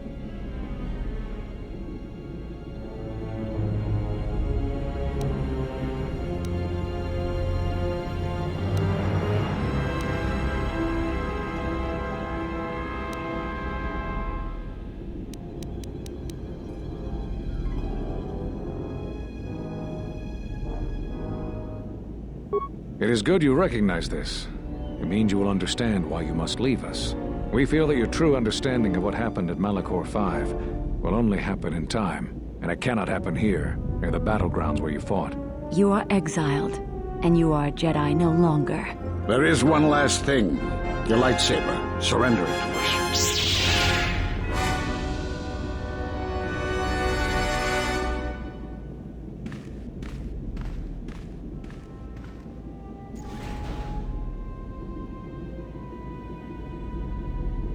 Much defiance in that one. You are correct, Kavar. When he was here, I felt it. It was as if he was not there, more like an echo. Revan's influence has grown amongst the youngest of the Order. He speaks to their passions, not their sense. The war has touched them. Many of them have found themselves in the war against the Mandalorians. It is as I feared, and I fear that we have played into the hands of the enemy. We have not lost a Jedi this day. You felt it. He has lost himself. He is no Jedi. He walked Revan's path, but he was not strong enough. I fear it is our teachings that may have led Revan to choose the path he did. We are not the ones who taught him. We take responsibility, Atris, not cast blame. The choice of one was the choice of us all. Revan's teacher intended no harm, and Revan had many teachers since. Yet they all stem from the same source. Her teachings violated the Jedi Code and lead all who listen to the dark side, as they did the exile. You are wrong. The dark side is not what I sensed in the exile. Surely the rest of you felt it as well. That emptiness we felt. He has changed. Whatever that wound was, it was of the dark side. We should not have let him depart. He will simply join Revan again, or perhaps worse. What would you have done with him, Atris? Be mindful of your feelings. This is not Revan who stood before you. This one walks a different path. No, although that may come in time. We let him go because we must. Where he travels, he carries his destination with him. Malachor 5 should have been his grave. You saw it in his walk, and in the Force. It was as if he was already dead. No, not death. Many battles remain for that one, if what we have seen is true. But the future is a shifting thing, and he cuts like a blade through it. We should have told him the truth. A Jedi deserves to know. No good would have come from it, even if what you believe was true. There is still the matter of Revan, and such truths could leave us vulnerable on two fronts. Perhaps in many years, we will call him before us and explain what happened to him, and how he may be healed. Until then, he must accept his journey. But he may never discover the truth, and he will never know why we cast him out. And that is the future we must accept. Jedi sure like their secrets, don't they?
A strange coincidence.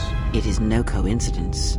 There is some larger plan at work here, and we are walking into it. This is too convenient to be anything but a trap.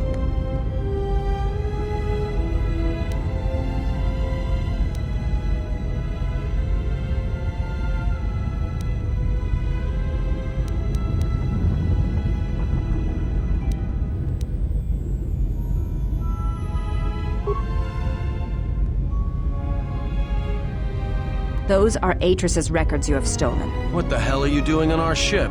I have come to join you. I can help you against this threat. Well, we don't want your help.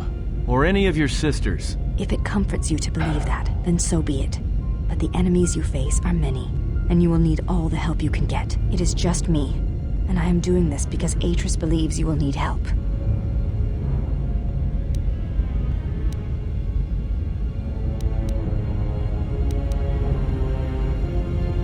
Indeed.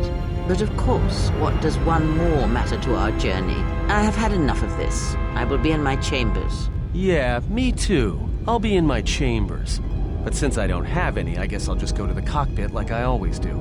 If she's coming with us, she gets the cargo hold. Might remind her how fun it is to get locked up. General, cargo hold is enough. I assure you, there is little I need. I will attend to myself.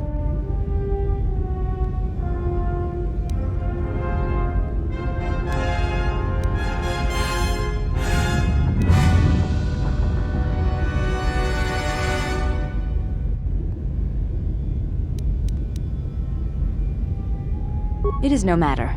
I am used to worse conditions, but thank you for your kindness.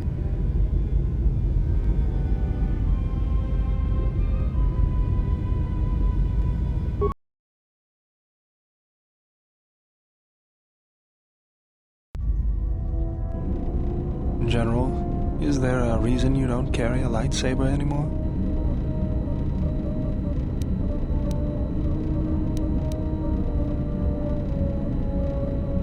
That's not your lightsaber anymore. That belonged to someone who served Revan in the wars, not the person you are now. You could build another one, if you wanted to, but you know that.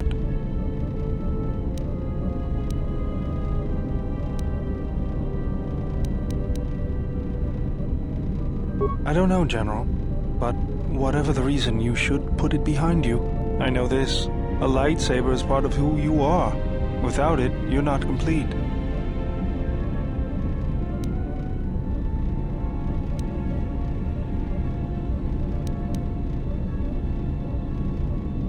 I think I can help you out there. I happen to know the parts you need.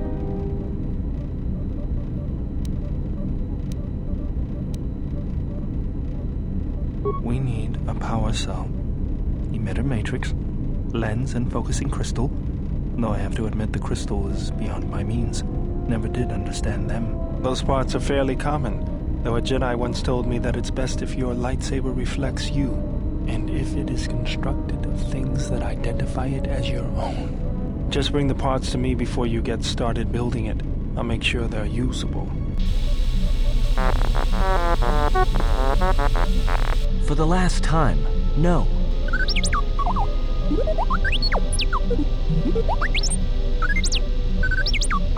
Because you're programmed to force your opponent to go first, and nothing will convince me the computer doesn't cheat.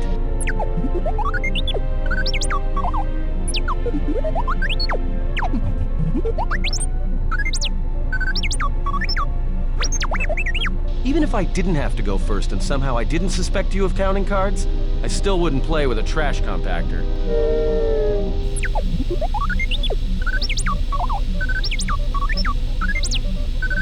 Yeah? How many credits? All I'm saying is that you've gone for a long time without a memory wipe. Most droids behave erratically under those circumstances. I know that, but I'm fixing everything else around here, so I may as well take a look at you too.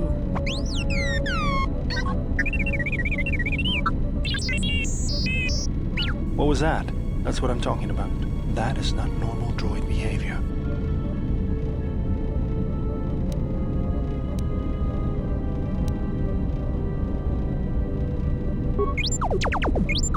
If it wasn't for me, we'd all be floating in space. I think I can handle a few repairs to your circuits.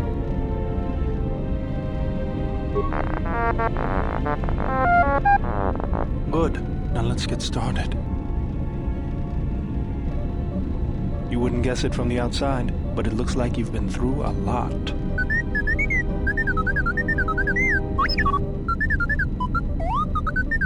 I'll bet. I'm all done with you. If anything comes loose, let me know and I'll put it back in place.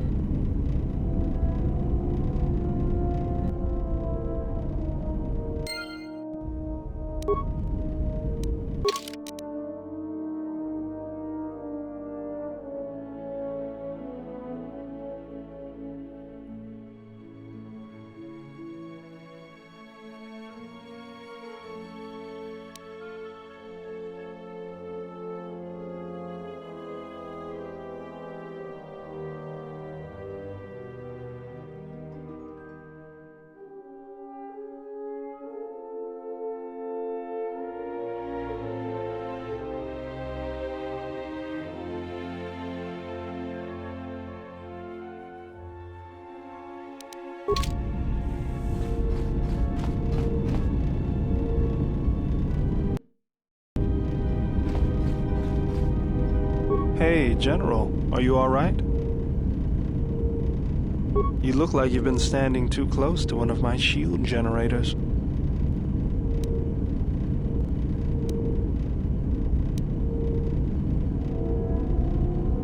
Was there something you wanted me for?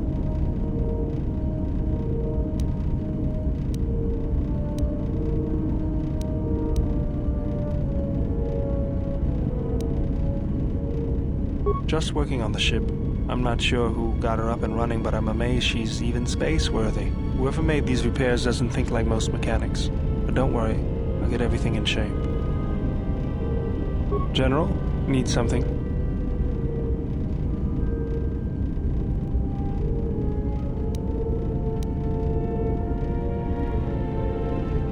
Sorry, guess I can't get my head out of the past.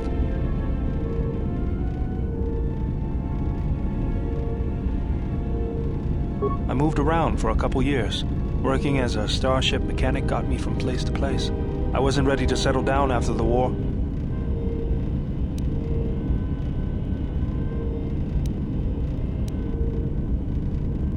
As long as I kept moving, I didn't have to think about what happened. Know what I mean?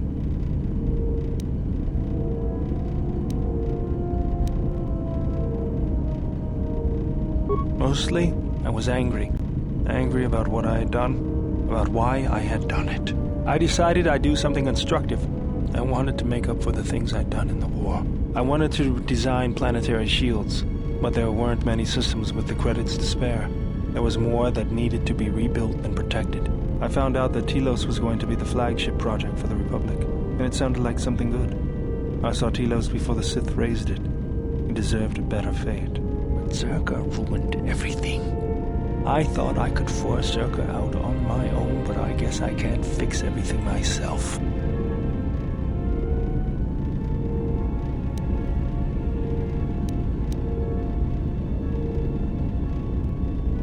It's good to be working with you again, General. Something else I can help you with?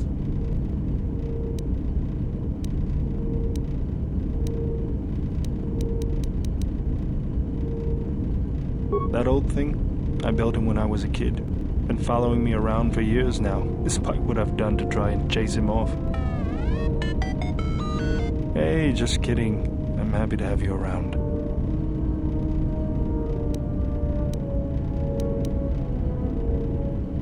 He helps me out with repairs. I outfitted him with a cutting laser and some other tools for delicate modifications. He's also good for singeing the pants of annoying techs.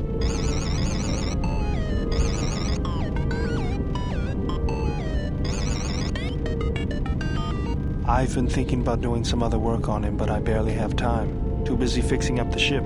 Something else I can help you with?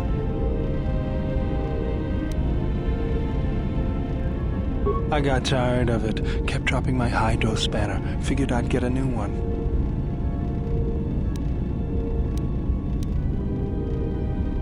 I was only kidding. Actually, it was a souvenir from Malachor. I was lucky it was all I lost. But at least it gave me something to do, right? Everyone always said I was probably half machine anyway. Something else I can help you with? If the Republic would just rein Zerka in, there'd be no problem. But as long as Zerka is allowed to undermine the Ithorians' efforts, Telos will remain dead. I can't take seeing my work being used by those bloodsuckers. But there's nothing I can do about it, so let's talk about something else. Something else I can help you with? Let me see what you have. No, you're still missing an emitter matrix and lens. Something else I can help you with? I didn't want to talk about the war, but can I ask you something? Why did you decide to fight?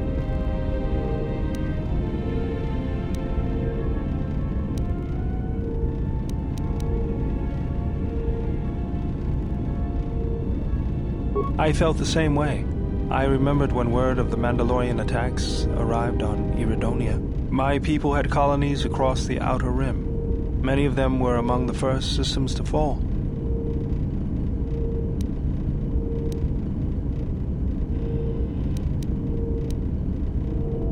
Revenge, and to crush the Mandalorians. to send them back to wherever it was they came from. I did not join because I wanted to protect, though. I hated them.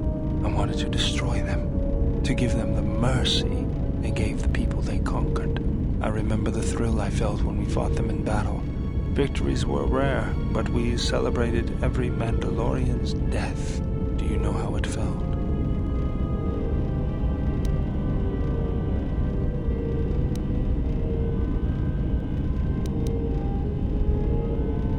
I couldn't do that. It was almost as though the battle took control of me, drove me forward. It's always on my mind now. That loss of control blinded me, turned me into a weapon. I just needed to get that off my chest. Was there something you wanted me for? Yes, General?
T3, you have been with us since Terrace.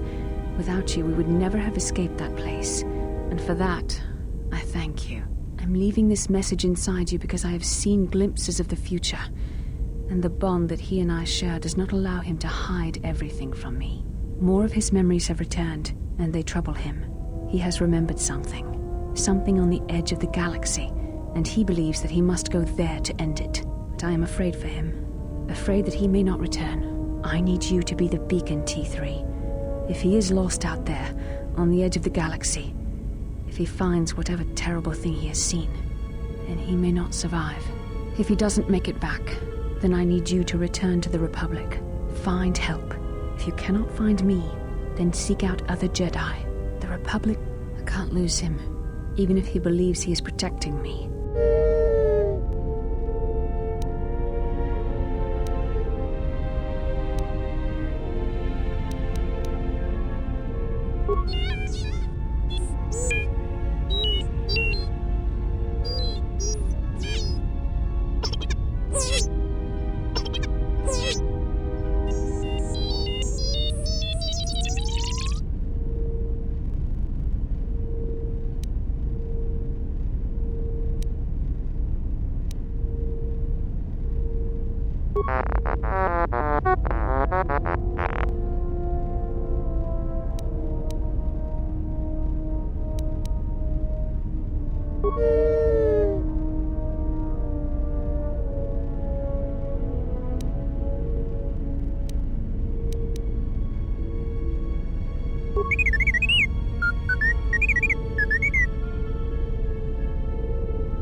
T3.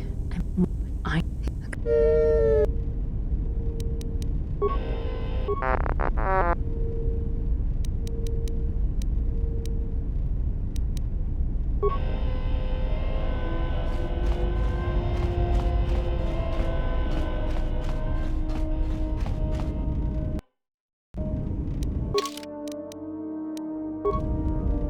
Oh, welcome, Exile. Is there something you need?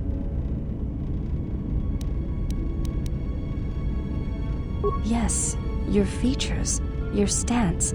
There is a calm about you that I did not notice on Telos. There is an energy about you, a lightness in your movements.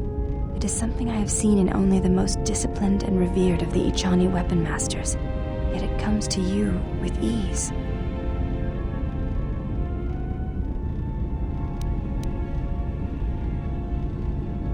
It shows in your features. It is beautiful to see. You may ask.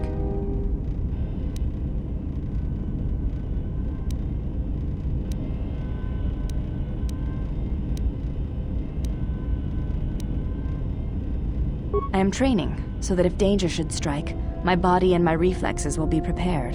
That, and I had forgotten how long hyperspace travel can be. If I do not have something to focus my attention on, I fear my sanity will erode as well. What do you mean, Pazak? What, again? No, I do not trust him. That too.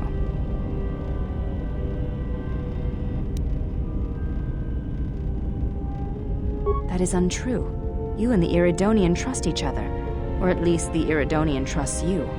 We heard much of the Iridonian when we served Atris. Atris believed that the Iridonian held the knowledge to restoring Telos. Yes. His skill with machines is something beyond which most can aspire to. His shield technology surpasses the designs of even the most skilled of Ichani power architects. I do not realize if you know what it means to have such a one respect and follow you. The Iridonian allied himself with no one on the entire world of Telos, yet he will follow you at the risk of his life. His stance, in many ways, mirrors yours. Where he walks, he carries a world upon his shoulders. And like you, I do not know if he has ever faced it.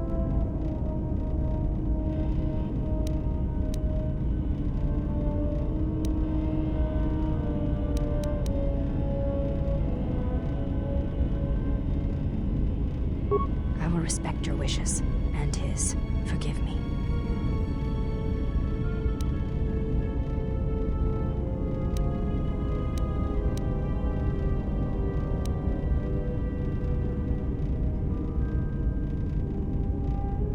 The Mandalorian Wars were like that for many. Many returned, who could not tell of their experiences in a way that could bring meaning to them. You may ask.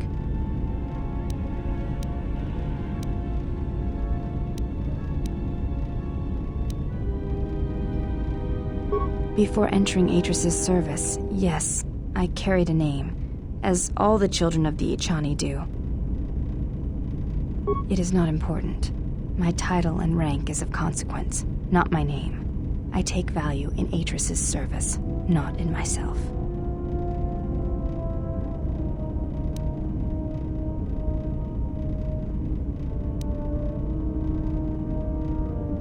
We all have value in our oaths to others, and the promises we make. When we make that pledge, we are pledging ourselves to something greater. When importance is placed on the self, then by such acts the galaxy is unmade.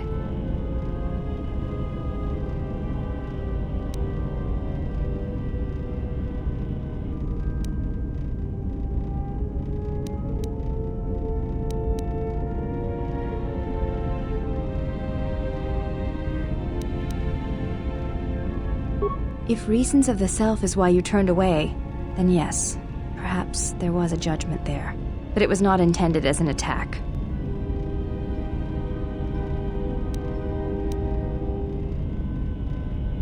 I do not know. That is a question you must ask yourself.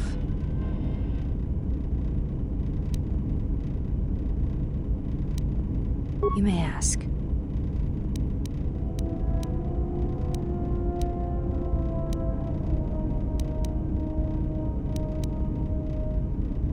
It is not possible to dock at the Academy without the proper codes.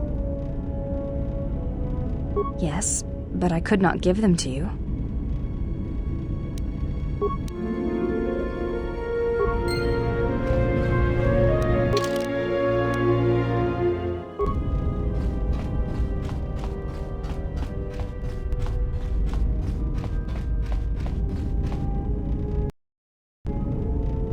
How many more do we intend to gather to us? This ship is not the galaxy. There is only so much room.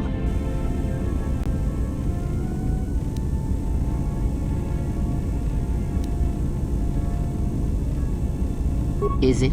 Perhaps you are wrong. They will follow you because you are a leader. Their kind always needs such, even when the figure deserves no such obedience.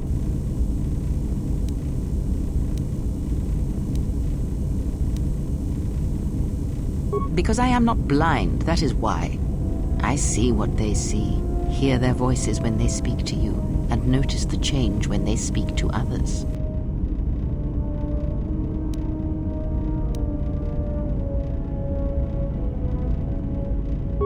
I know many things, and I know what I am not. I am no leader. I speak with a voice that will never move others. I speak with the passion that goes unheard. They obey you because you are a leader, and perhaps something more. Have you noticed what has been happening? Have you felt it in them?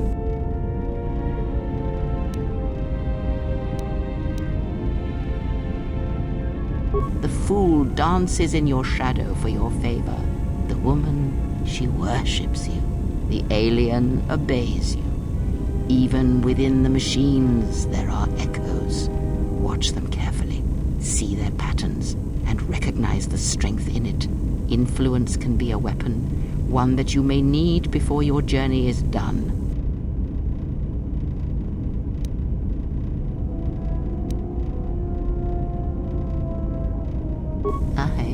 I am but a mirror whose only purpose is to show you what your own eyes cannot yet see.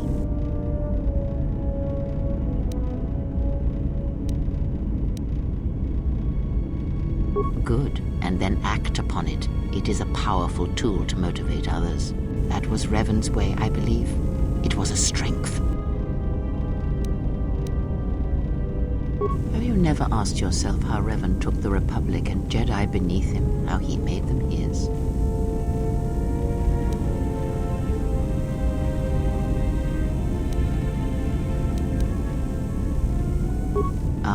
But to make officers turn on their own people, to bomb innocent worlds, to make pacts. Strong influence, indeed.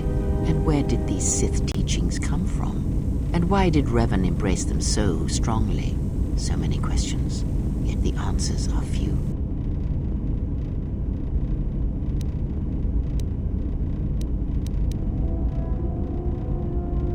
Oh, did they? No. Revan met no Sith empire, yet he learned their teachings. Many have mistaken the soldiers beneath Revan, the machines that were constructed to be the Sith. They are wrong. The Sith is a belief, and what Revan formed was not an empire, but something else. Yet how he did it is curious. And I suspect the answer to that question is tied to another. How was Revan able to corrupt so many so quickly?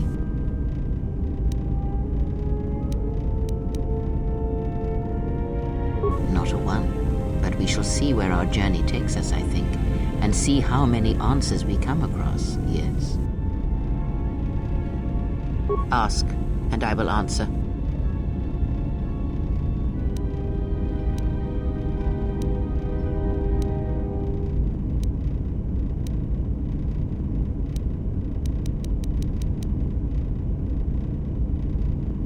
There are countless reasons, and I have neither the time nor the patience to list them all.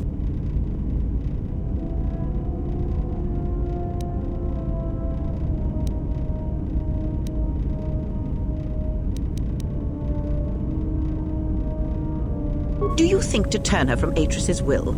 If so, I hope your arrogance will prove true in time. That I will abide her presence. She may have her uses.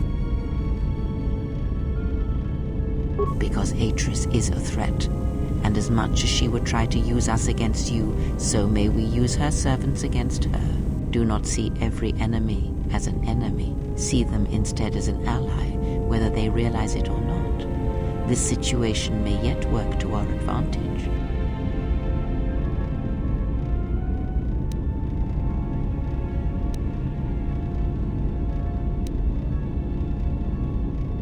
Good. That is the most to be done until events unfold, as I'm sure they will in time. Ask, and I will answer.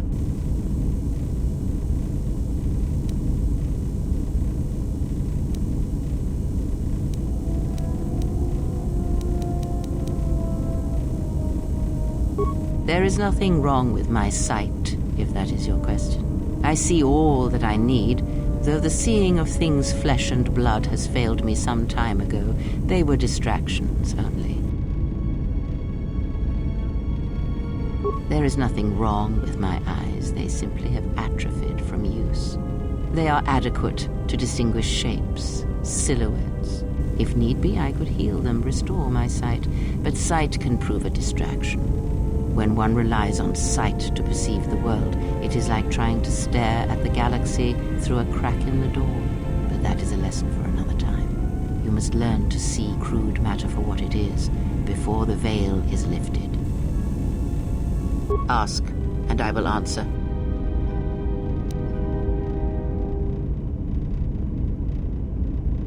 Does it matter? Of course it does. Such titles allow you to break the galaxy into light and dark, categorize it. Perhaps I am neither, and I hold both as what they are, pieces of a whole. Know that I am your teacher, and that is enough.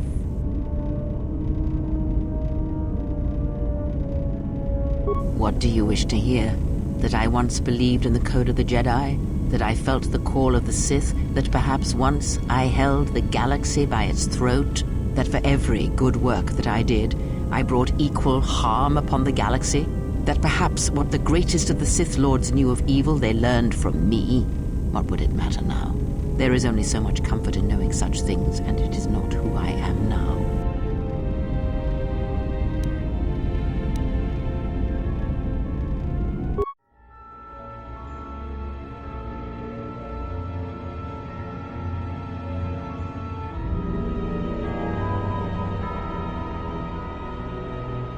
There are dark places in the galaxy where few tread, ancient centers of learning, of knowledge, but I did not walk alone. To be united by hatred is a fragile alliance at best.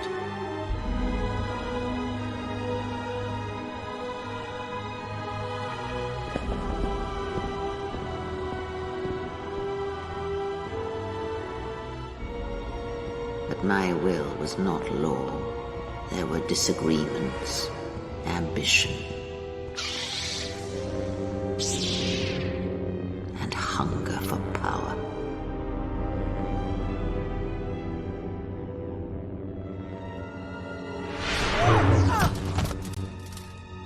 techniques within the Force against which there is no defense.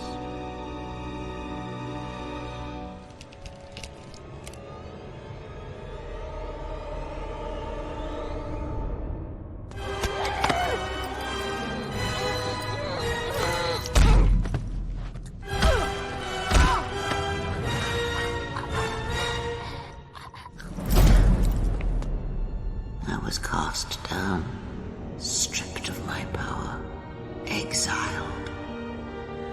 I suffered indignities and fell into darkness. Learn from me my mistakes and use that knowledge to become greater than I. That is all I ask of you, and that is all I desire. In you all my hopes rest for the future, for the Force.